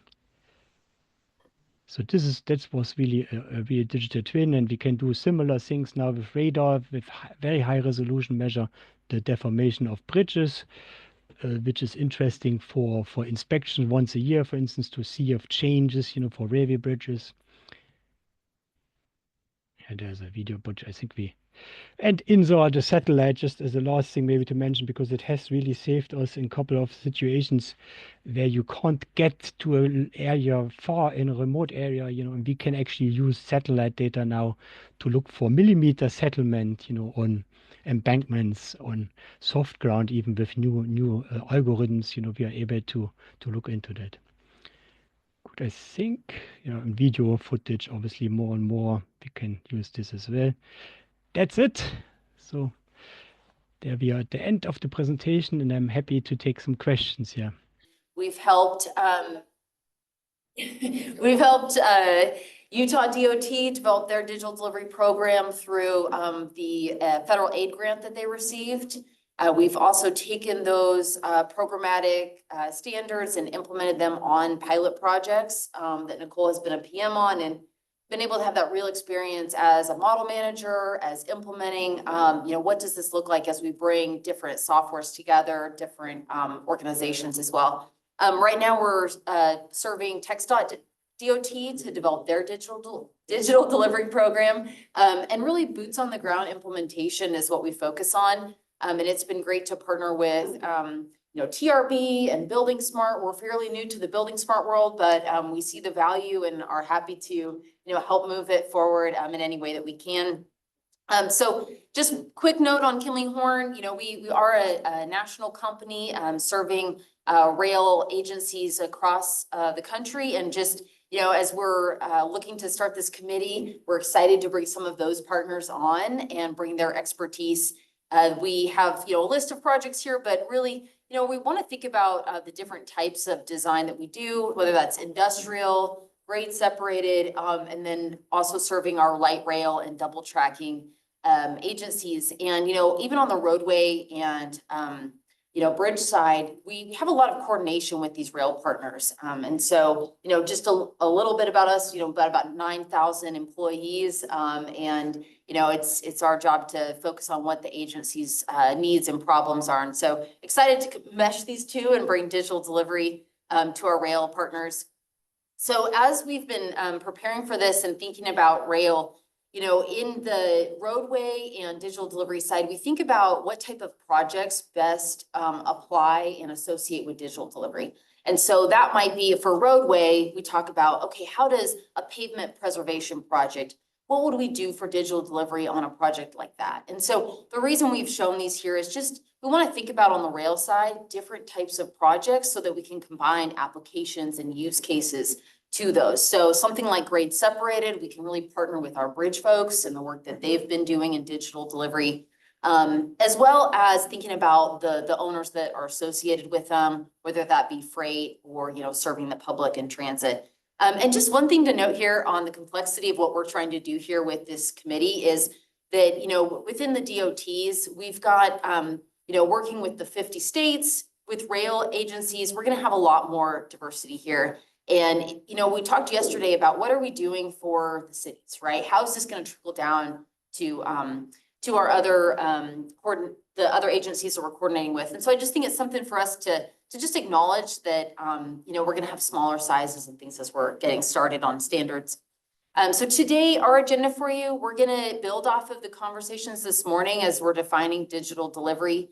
And we're going to be dispelling some myths, what it's not, talking a little bit about the benefits we've seen and challenges, and then end with rail implementation. So with that, Nicole's gonna dive into defining. Hi, everyone. All right, so I'm gonna jump into defining digital delivery. We know that there are experts in the room. We also know that there's new people to the table that don't know a lot about it. And so we're gonna try to go down to the people who don't know anything about it and give that explanation a little bit. So some of you might be a little bit bored, but bear with us. So what is digital delivery? Or maybe the better question is, what is it not? There are a lot of things that digital delivery is, a lot of things that people think it is. I have had people tell me that it's a set of PDF plans. I've had people tell me that it's a 3D model. I think the biggest misconception is that it's just a 3D model. We're just modeling in 3D, that's all it is. And I think that the nice thing about digital delivery is it really does have a lot that goes into it. It's not very simplistically defined because there is so much that goes into it beyond just the definition that people use to define it. So here's a couple different ways that it's defined. FHWA is building information modeling is a collaborative work method for structuring, managing, and using digital data and information about transportation assets throughout their life cycle. So we've talked a lot about assets and life cycles over the last 2 days. And I think that the however you define it, it kind of comes down to your needs in your individual agency and how you want to look at digital delivery. And then you kind of have to create your own definition. So these are just 3 that we threw up there. Obviously, we've been working with UDOT and TxDOT a lot, so they came up with their own definitions. But there are a lot of definitions out there if you go look at other sites. I've got a slide later on that actually links you to a bunch of sites that have great resources on it, and you can go and check it out and see what everybody thinks about it. Here's another example of how different states are utilizing different things in different ways. So this just kind of shows that, everybody has some type of standards, but they're communicating those standards in different ways. So just a quick snapshot of a few of the states that are pushing this forward and are trying to move towards digital delivery, and then how those standards are being communicated out to their communities. All right, so going back to kind of the life cycle, I think this is the most important concept. And I think as more and more people get on board and understand that digital delivery is about a life cycle, it's more about an asset life cycle, but I think that concept sometimes is a little bit hard to explain. So we like to just kind of come down to a project level first to try to explain what it is and talk about the fact that you've got project data. Project data is created and then it goes into letting through construction. There's data that's created in construction that goes into that inspection and acceptance. Then it goes to producing digital as-built, then back into maintenance and asset management lifecycle. And then that information can be used back into planning. I think that the great thing about this is that on a project level, yes, this is kind of the life cycle that you experience. But when you think about it from an asset standpoint, so kind of now zooming out a little bit, we think about an alignment or a pavement type, right? If you think about the data you create by getting a geotechnical report, having all of that data stored, coming up with your pavement section, having your area, you have all this information that you come up with. Maybe you don't have standard shoulders, maybe you don't have standard super elevation. And all of that is documented in that plan set. And then that plan set goes somewhere and maybe you find it 7 years down the road or 20 years down the road when you need to redo this, and maybe you don't. Maybe you encountered a bunch of soft spots whenever you went to excavate. And where does that data go?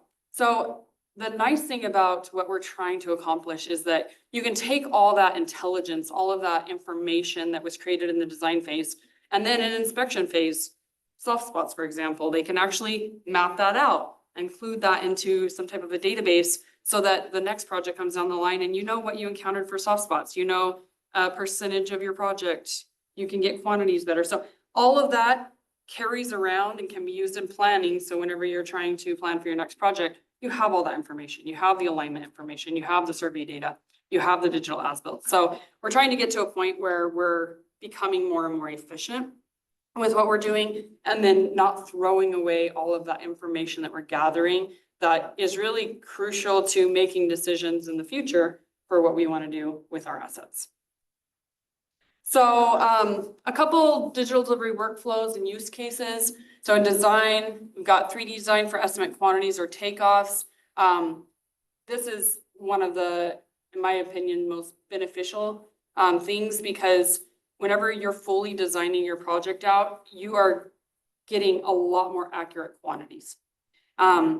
Before, whenever you just used to kind of blow through intersections and then come back and just do a grading detail sheet, you were really missing a lot of those connection pieces, a lot of the transitions. You are able to fully understand whether it's constructible because you're not really taking the time to detail that out. This is kind of the end of grade to drain, right?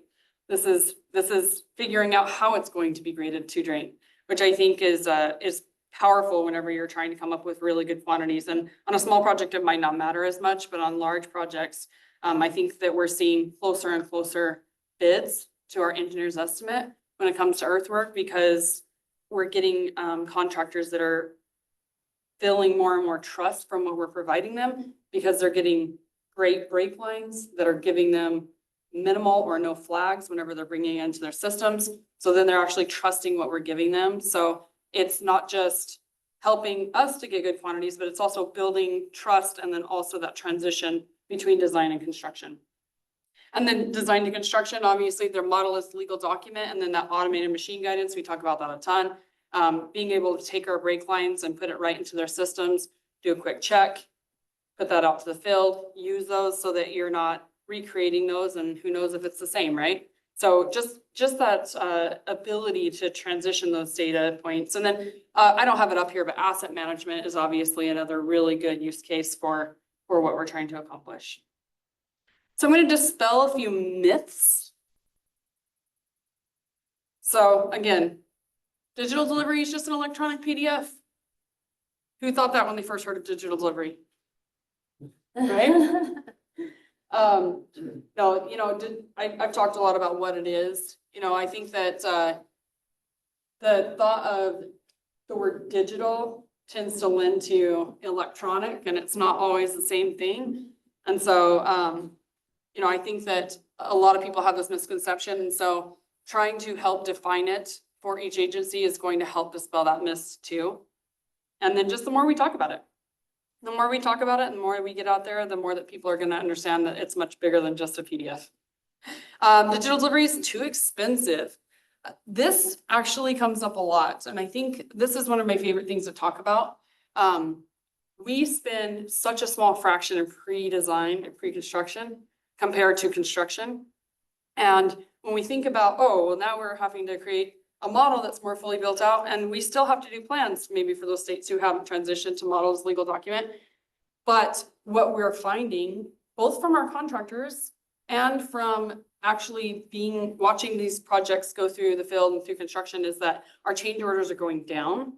And so at first it was kind of this theoretical benefit, and now we're starting to see it as a realized benefit. We don't have, I think, numbers that are going to really back that up until we get 5-10 years down the road and start looking back. But what we're seeing is less change orders, and that's because designers are spending more time in design and then less time worried about production and plan sets. And they're also just focusing more on the constructability aspect of it, because they are grading out all of those transitions. They are grading out all of those little details. They're making sure that the driveway ties in. So they're not finding out that they're going to run into right-of-way problems down the road. And so what we're seeing is less and less change orders, and more collaboration, on the front end for less change orders on the back end. So it's actually saving money. We're also in some cases seeing lower bids because, like I said, we're providing that trust to our contractors, which allow them to not bid additional risk into earthwork quantities and things like that. So digital delivery is not secure is another myth that we've heard. And there's a lot of different ways to make digital delivery secure. We've been using, with our signing and sealing process, we piloted the blockchain technology from Modelo. And that was a really cool thing to play with. It basically makes sure that every single thing is encrypted and has authorization authentication. And it also ensures that whatever model that you're signing and sealing is the one that the contractors use, because they have to verify it before using it. And so it actually backs up, a lot of the just legal things that people get a little bit nervous about signing and sealing a digital model. That just ensures that the contractor is using exactly what you gave them. So there's a lot of ways to make it secure, and also the audit trails that it provides is also a really helpful tool.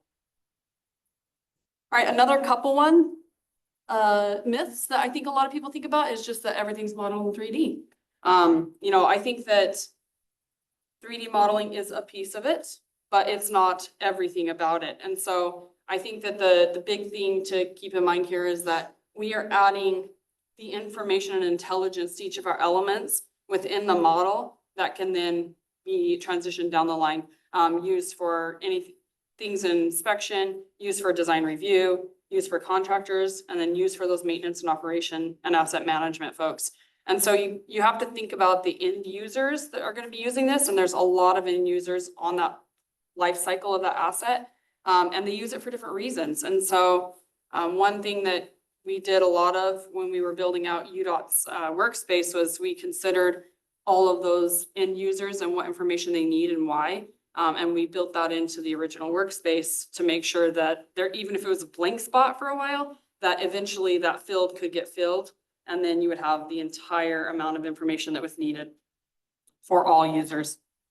All right, another myth. That's too much change for my organization.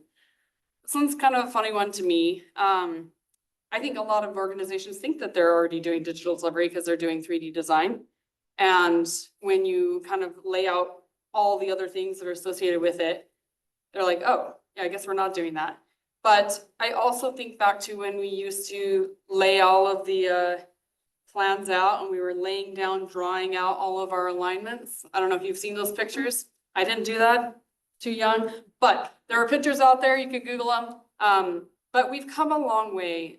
We work with Lori Davidson, and she said that when she was an intern, there was a computer CAD machine over in the corner with a cover on it, and it sat there for a really long time, and nobody wanted to use it. It seemed like we don't need to change. We've got this all figured out. And eventually, one person tried it, and then another person tried it, and then they realized the efficiencies. And then today, that's what we use for design all the time. That's all we use. We didn't go back. And I think that the interesting thing is that when you think about technology, when you think about how much we rely on technology these days, our industry is behind on moving in the direction of technology. And so change is coming, whether we want to get on board or not. Change is coming through our college graduates who use tablets instead of hard books. It's coming through my 5-year-old who can figure out a computer better than I can. And so I think that the thing is that yes, it is change, but it's all about how it's managed and about communicating what the benefits are to really outweigh the change. All right. So let's talk about some benefits, and then we're going to talk about a few challenges, and then some mitigations to those challenges. So these are the benefits. I pulled these off of the FHWA document. They put this out in 2021. It's a great source. You can just Google it and find it. It's a great read in case you're really tired tonight and you want to catch up on some great stuff. I do recommend it. But I think the really great thing that comes out of this is just some realized benefits that are published. And so I love using this as a tool to bring to your upper management, your organization, to say, hey, we're not just saying it's great. We have documentation of kind of all of these benefits and, you know, kind of government support of this. So I love that this has been published. Big one is, you know, time savings and efficiency. Again, talking about kind of that faster cost estimation and even plan production, automated quantities. Some of the really great things associated with that. Lower transaction cost. So again, getting lower bids, optimizing that data collection and reducing the number of change orders. And then also early identification of errors. So clash detection is a huge benefit. Being able to set a parameter in there and, you know, okay, I have to be 4 feet away from this water line. Set it, run it. Okay, there's 6 places where I'm within 4 feet of this water line. Let's go put loops on these or whatever the case. So that's been a huge benefit. And then I think risk mitigation, just better planning, better data for planning. Again, if we have all that information and that's stored and it's easily accessible and we can trust it, then we're going to use it and it's going to be to our benefit because we're going to, as owners, they're going to have a better opportunity to actually get funding because they're going to have better data to go into their funding. So let's talk about some of the concerns. We kind of broke this down into consultant community concerns, contractor concerns, and then I think the other one's owner concerns. Anyways, so there's 3 different kind of groups, and each of them have unique concerns within those groups. And so I'm just going to highlight a few. I won't go through every one of these, but I think that, you know, there is a lot of nervousness from companies in how do we go down this path? How do we get to the point where we're doing what we need to do for this coming down the line? And so the learning curve and skills gap, I think, is a big one.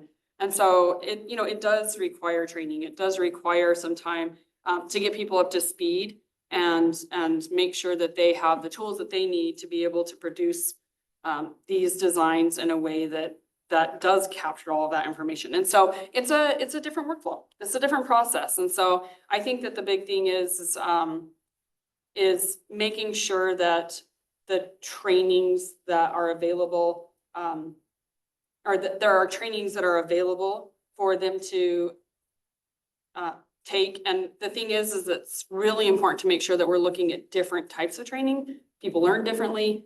Some people like watching a video. Some people like reading a document. Some people like that hands-on training. And so just providing the right type of training and having it at people's fingertips is really important. And I have the slide that goes to all the different ones, and I can speak pretty well to the UDOT one because they have, I think it's 70-something training videos on with associated documents. So if you have not checked that out, it's a great one to check out. How are we doing that time? Good. Okay. All right.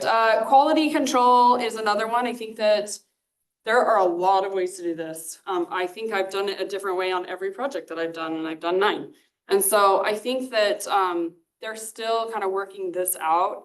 And I can see why it's a big concern because you want to make sure that you've never reviewed a model. You need to know you're making sure that you're catching anything because it's a different way of looking at it, right? And so I think that there are a lot of really good checklists that have been put together and some trainings that have been put together on that. But I don't think there's a overall answer that has been put out on how to do this. And so I think talking to people who have done it in the past or have done it before, lessons learned. We use item types on my last one. We're able to use filters for what was checked and what was not. And that was a really powerful tool visually to be able to see that every single element within the model was checked. We've done it where we've printed out PDFs and used those. So I think there's a lot of different ways to do it, but just trying to understand what your options are and then what's going to be best for your team is the best way to go about. All right, so talking about a little bit of contractor community concerns. Interoperability is something that I think a lot of people talk about a lot because, you know, it's an issue. Our contractors aren't using Bentley, maybe a few of them, but a lot of them are not using Bentley, and generally only the more sophisticated and larger contractors are.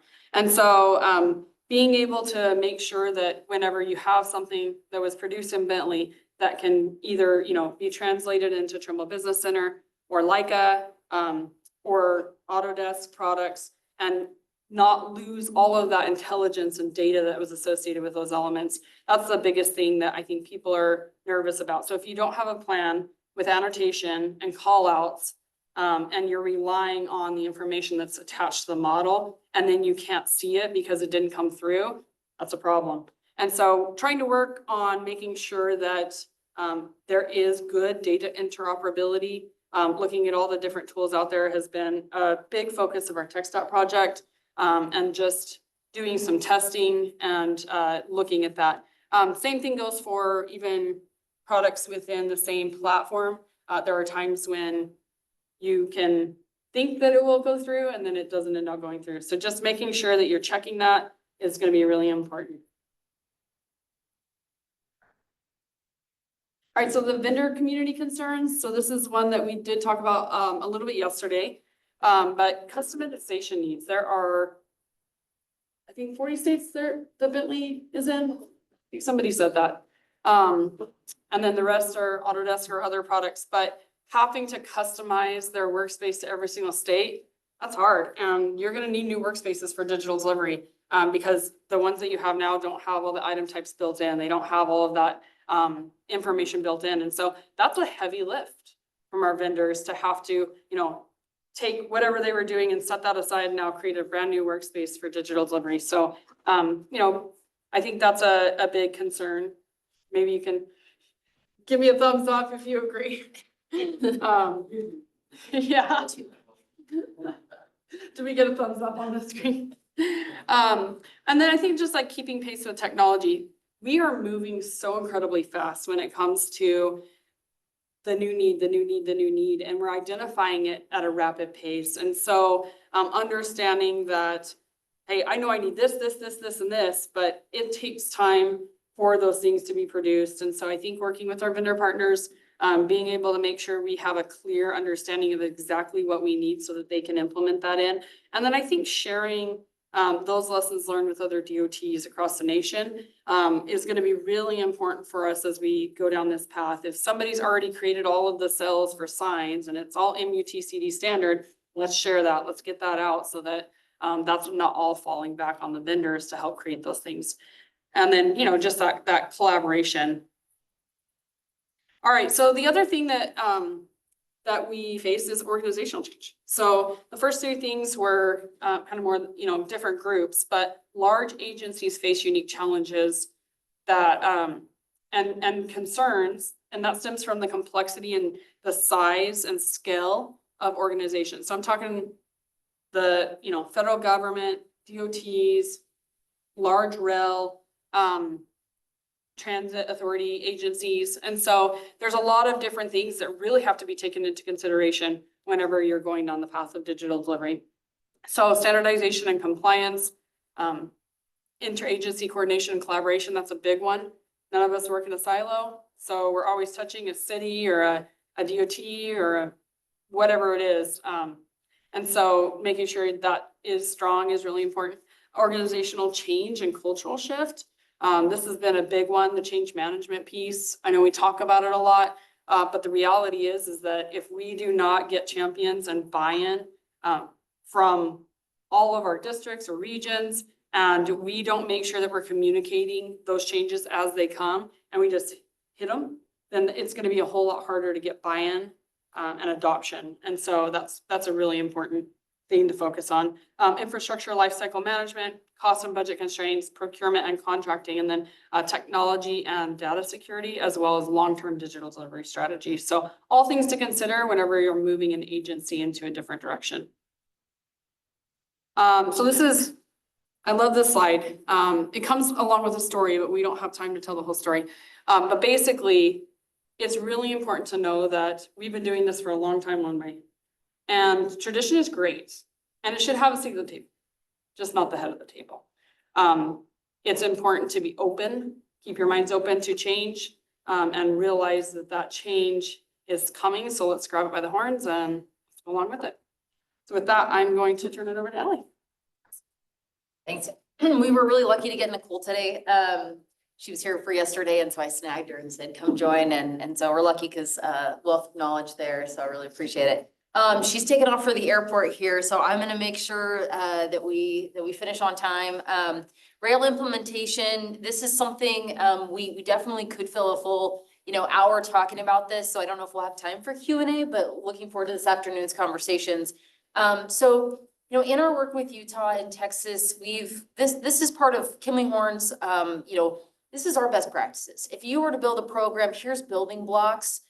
We of course have been looking at what FHWA and the national trends are, but things like starting off with identifying champions, planning is a very important piece, looking at the change management, risk assessments, going into training, technology. We'll go through each of these one by one, just briefly here. So for planning stage, what's really important is not just defining what digital delivery means to your agency, but I would suggest having those stakeholder conversations where you're asking questions that are really tailored to say, hey, what are your pinpoints right now? What's not working for you? And the more that you can focus in on those technology components, it's going to help guide that. We've had those conversations to even say, what are all the applications you're using? Right? And you're going to take in a lot more information than you need, but you can kind of sort through it later. And so really starting with the foundation of how things are related is going to help you. Also, who are the owners of those softwares, right? Just trying to get a good idea of that structure, and then where are their pinpoints. It's going to be your best bet for really starting off on a solid foot, not a year later saying, oh, we missed you. We're going to come back. And that's okay, right? It happens.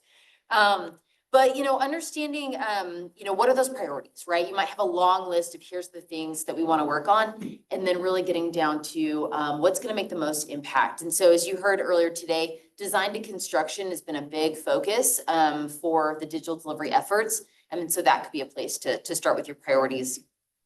For risk management, a big lesson learned here was you're going to go through this effort to identify risks. Don't let it just fall to the wayside. Assign an owner, assign someone who's responsible for seeing this through, right? And they don't have to do all the work, but just someone that can be a touch point to make sure that it's not something that was just well documented. Technology, right? This is why we're here. I would say this really breaks down into two buckets. How are we going to update the existing technology that the agencies are using? So what enhancements do we need? And then what new software do we want to bring in and implement? And so we've really looked at it in those two buckets, and it's helped because there's a blurred line, right? You're using a Bentley software over here, and maybe you're exploring one of their other applications. So it's not always black and white. But as far as evaluating new software, it's really great to look at what functionalities exactly you're trying to not solve, but enhance, right? And so if you can break those out and then really get into the weeds, and what our software friends are going to say, get those requirements. So many people, what are our requirements? And that's hard for people who don't live in the software world, which was me a while back. And now I think I can speak it. But I think to break that down, the requirements are, what do you do day to day? Walk us through what review looks like for you. Walk us through what inspection looks like. And by doing that, and even sitting over someone's shoulder, you're going to be able to build those requirements and help teams do that together. Let's see, our experience working with Texas, we developed an automated, what we call intake process that allows software vendors to, raise their hand and say, hey, we'd like to, provide a demo and reach your agency. So it's something that you could do if you feel like you're taking in a lot of software companies. Of course, training is going to be fundamental once we've kind of worked up the chain here and we're ready. And like Nicole mentioned, a lot of great resources already available. But I think it comes down to, we're all going to be resource constrained. You're going to be starting this program and thinking, where's my funding coming from? And so I think the more you can utilize training that's already available or vendor support and training, it's going to help you get to that adoption faster. And then kind of on the flip side here, we've got at the foundation, identifying those champions, who's excited and who's ready, right? What we found in DOTs that we found our traffic group was really ready to, take asset management to the next step, right? And they said, hey, we're ready. Let's define what attributes and data we need. And that group was a champion to move it forward. But it works better, right? If you're not pulling someone along and you're doing it together. So identifying those champions and really getting leadership support and buy-in. And Nicole showed the strategic roadmap, using that to come in and say, hey guys, we want your support. Here's why. Pull in, national partners like buildingSMART and others that can help go to leadership and say, this is why it's proven, right? You don't have to do that all by yourself. A lot of us are we live and breathe this stuff, and we're happy to get that leadership support and help you guys. But as far as change management goes, I see the next 2025, this being a big one for folks, as we heard yesterday, just looking at what are some best practices. And if you leave this out, you can put great standards out there, great policy, and who knows if people are going to do it, right? And what are you going to do to enforce it? And so change management means reaching out to your designers, your contractors. If we do this, what does it mean for us, right? How do we tweak it slightly? I think some of the best success we've seen is when the agency, the owner, is working with their contracting community in construction, and it's very seamless. What do you guys need? Our design team's right here to help give it to you. I mean, it sounds like a happy family, but just being able to get people what they need. You're not going to be able to just shut it off and say, we went to design, we closed that door. It's got to be collaborative there, and this change management piece will help it. With standards, I wanted to just briefly touch on this one. There was a question earlier about plan sheets and how the standards move there. I think the big thing is that we're seeing CAD standards and model development standards really be that space for digital delivery. And some people already have CAD standards, but you might not, right? And so I think that's an area where what we're doing, it is information, it is data, but it's also helping design teams understand what their deliverables are, why they're doing something, right? Because I don't know about you, but most of the engineers I meet are questioning, like, is this the right way to do it? And so by giving them that little bit of extra information in modeling standards, it's going to go a long way. And then, excuse me, one thing we've noted here is just understanding those state laws to make sure that as you move towards model as a legal document, that's something that's allowed for you. Great. Well, I think just the last end here, we've talked a little bit about piloting already, finding ways to implement small change at a time, less risk there. So awesome. Well, we have a few slides on summary, but I'm not a big fan. So I'm just going to jump straight here to say, grab a photo. This is something that each one of these sites are going to provide a lot of resources for training. Nicole mentioned Utah. They've got a plethora of videos there. PennDOT as well has been moving a long way in their digital delivery program. It's just been exciting to see all these DOTs, collaborate with each other in peer exchanges. And there's a big culture of R&D, rip off and duplicate, which I actually haven't heard in the past 2 days. But I didn't make that up. So it's just been great to, how can we get the rail industry to also get that same culture of rip off and duplicate, right? Let's save time and be efficient. I think this afternoon is going to be a great call to action. I'm excited to participate in that conversation. I hope that this has helped you identify those use cases, what are business processes and workflows that can really benefit here, and just continue that conversation. So with that, I think I did leave maybe a minute. Yes, I did leave some time for questions. So If not, we'll ask you guys questions. So I'll probably dive into Q&A right away, right?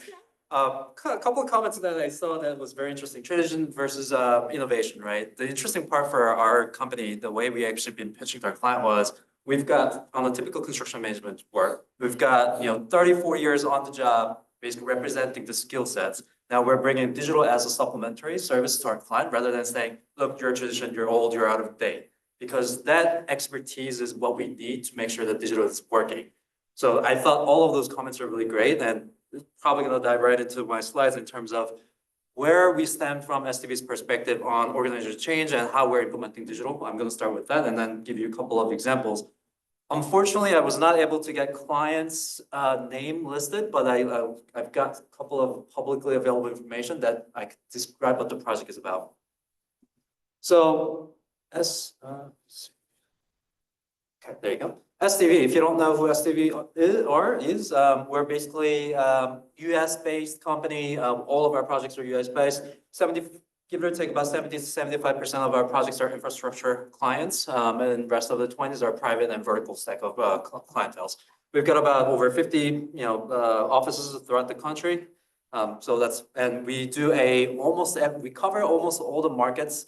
Almost, I feel like we're spread too thin in way too many directions. But again, a lot of our management is being recorded, right? So, but I think it's okay for me to say, a lot of our executive managements are coming from WSP, AECOM, as all of those global companies. So I think they've got this big picture in their minds that when we're approaching our clients and markets. So for STV Digital, who we are, where we are sort of today. We are relatively new to the organization. We created our organization about 3 years ago. We started as a one-man team with myself, and we sort of grew up to now we're a team of, I think, getting close to 70 people in over 3 years terms. I'm going to explain to you why. Our typical service model is basically, I think it echoes on in terms of how digital delivery approach was doing. We start with assessment. We basically created standards in terms of how we approach the data. Again, everything that we look at is from the data perspective. And then we basically validate if the accuracy of the data or the quality is there. If it's there, that's great. If it's not, then we transform those data sets to output into deliverable for us. And again, all of our project examples will echo what I'm saying here. So just be patient with me for a sec. So again, all of our services center around data. What that means is that we've got project workflow, same exact thing with digital delivery. Now, I'm going to speak from what you mentioned on the other side. So if she spoke about design component, I'm going to speak from the software side of the conversation. So that way you get a two different perspective. And by the way, we didn't coordinate, but I feel like there's a really good transition here. Again, we all know how the project sort of life cycle goes. So what does that mean from the data? Basically, if we're talking about design, we're basically receiving data from the planning cycle, and we're basically requesting the data to the planning group and receiving the data that becomes the basis of the design. However, at the same time, we're also getting informed decisions around informed data coming from construction as well as the operations in order for us to design. So it's not a requirement, but we always want to consider them. If they become a requirement, it actually comes through as part of the planning exercise, and the information is given to the design team. Same exact thing happens between the construction and design and planning. It's sort of it's a full life cycle that goes around. So what we're seeing is this. When we actually first created this diagram, my comment or a lot of people's comment was like, this doesn't make sense. What does this even mean? Simply put, we are needing the data set from almost every cycle of phases of the project when we're dealing with it. So when we actually talk about data, we basically talk about entire project life cycle as a one whole view. And that's basically how STV is approaching the data as a service model to our clients. So we don't just look at one component, but we rather look at the entire life cycle and advise our clients in terms of how to leverage data. Now, our team in general, we're structured in two different groups. So we've got about 1/3 of our group is focused on digital delivery, and the other 2/3 are focused around digital advisory. So we're splitting them into more of a looking internally versus looking externally. Internally meaning the way we're delivering our engineering work, right? How are we going to match to industry standards and implement best practice to deliver the quality data the client is looking for as part of our engineering services? Externally, we're basically talking about how are we going to leverage this data set that's coming from design side and use it for construction. So part of our services are PMIS, analytics that sort of supports the construction management type of work, and comes into operations. So we do have digital focused asset management group in our operations group. And again, packaging them and supporting our clients. And biggest thing that we're selling at STV is capital planning. How can you manage your capital better with all of this asset information comes in? So in general, what we do is that general technology management for the full life cycle of project. I'm going to start diving into common data environment. So what does this really mean? Common data environment, when I'm referring to CDE in this case, we're not talking about ACC or ProjectWise or the web hosting from GIS. We're talking about general common data environment for data hosting as a platform. So where I'm talking AWS, I'm talking Azure services, right? Where does this data come in and how can we actually collectively combine all this data set that our client can leverage it better? I'm not going to go through all those line sort of explanations because I think a lot of it part, I'm going our previous speaker. So, but the important takeaway for here is that common data environment as a data hosting platform is what we're aiming for. So typically when we're engaging our clients, we actually talk about we actually need to speak to your IT department rather than your engineering department, because think about where all of this data are flowing into and how can we leverage them better is basically whoever is hosting your data set. So all of the solutions that we're providing, we always work with IT. Yes, it takes longer. Nobody's here from IT, right? And yes, there's a lot more security and guidelines that we need to work with. However, once we get through the phase, implementation, it's rapid. The speed of implementation becomes a lot faster and quicker. I did have a deck on the openBIM, but I'm not going to go into that because I think where I'm speaking for on the openBIM side is the standardization of data set becomes so critical where now I'm going to start diving into the case studies of how we're using and leveraging some of the services. I had to do the screen capture because these are supposed to be video clip, but I'm not allowed to use video clip. So when I'm presenting, so those are screen capture. So it's a live video capturing system that actually detects people, objectives, and whatnot, right? Again, I think you may have seen this everywhere because images, recognition and detections, video recognition detections are sort of common these days. What I do want to specify is this: we at STV, we do not develop those systems. But what we rather do is that we work with our technology partners and basically come to the table and look at our client's problem together and come back with the solutions. So what we're actually doing here is this: we have expertise around engineering. We have expertise on how to bring design model sets, data sets together and combine them into packages in a way that our client can actually utilize it, right? But what we are missing is additional data points that we don't collect from the internal like engineering perspective or the asset management perspective. So this actually becomes really critical component. We've got a rail client. By the way, this technology was actually meant and developed for roadways, civil design. But what we've done is that we've got a partnership with them saying, what can we do with you and working with our rail clients? Because we do have a large rail client portfolio. So one of the things that we actually did was, can we actually extract your data set on any objects that comes in through and identify it and sort of do a behavior analysis and see how much it impacts on asset. So our deterioration curve is not just based upon the life cycle of the asset itself, but we're also talking about behavior, sort of a regional, local behavior of what's actually happening in the stations and what's actually happening on the railways, and making it as one of our considerations for asset life cycles, lifespan. So that's one of the projects that we're working on with one of our rail clients. And I know somebody from CTA was here. We're trying to work something with you on that part too. So hopefully. Now, next case study, digital asset records. One of our rail clients has about, I think about give or take, close to 2 million records that actually has PDF of documents that actually talks about their bridge assets, their railway assets, every single asset was in PDF format. It took us 2 years to start index them and sort of digitize them and give enough data tags for us to identify what they are. But now we're basically getting into a phase of work on giving them a little bit of platform for them to search up really quickly based upon their terminologies, because every agency and our clients have your own glossary of terminologies that you use.